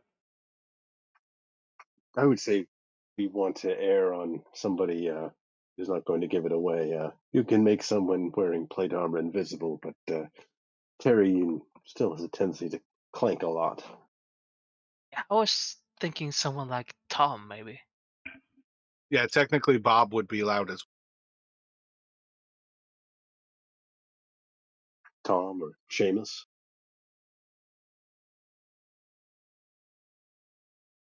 I mean, Trogdor seemed kind of revved up and ready to go too.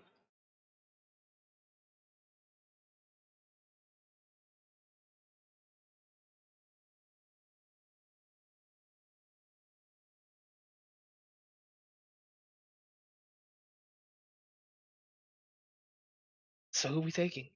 Tom, Seamus, or Trogdor, the Birdinator? well. Karina has tended to be um Dalton's sidekick. Neff has tended to be Jinx's sidekick. So I would say it's probably best to say it's on you, Chris, to decide who rounds out the group. Oh yeah, my bad. I was kind of figuring Neff was my choice already. Yeah, I didn't think about that even. Yeah, then yeah, I'd probably go with Tom then, just because he knows him. Yeah, I mean, you guys could like rotate who like takes control of who, kind of thing. But it's definitely up to you guys to decide. Like, if you really don't care, Chris, you could offer to just play whoever. But yeah, in general, just because of how often you guys choose the people you do.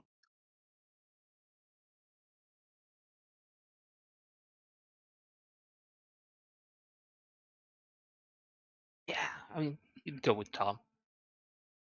Lizard people have been great so far, and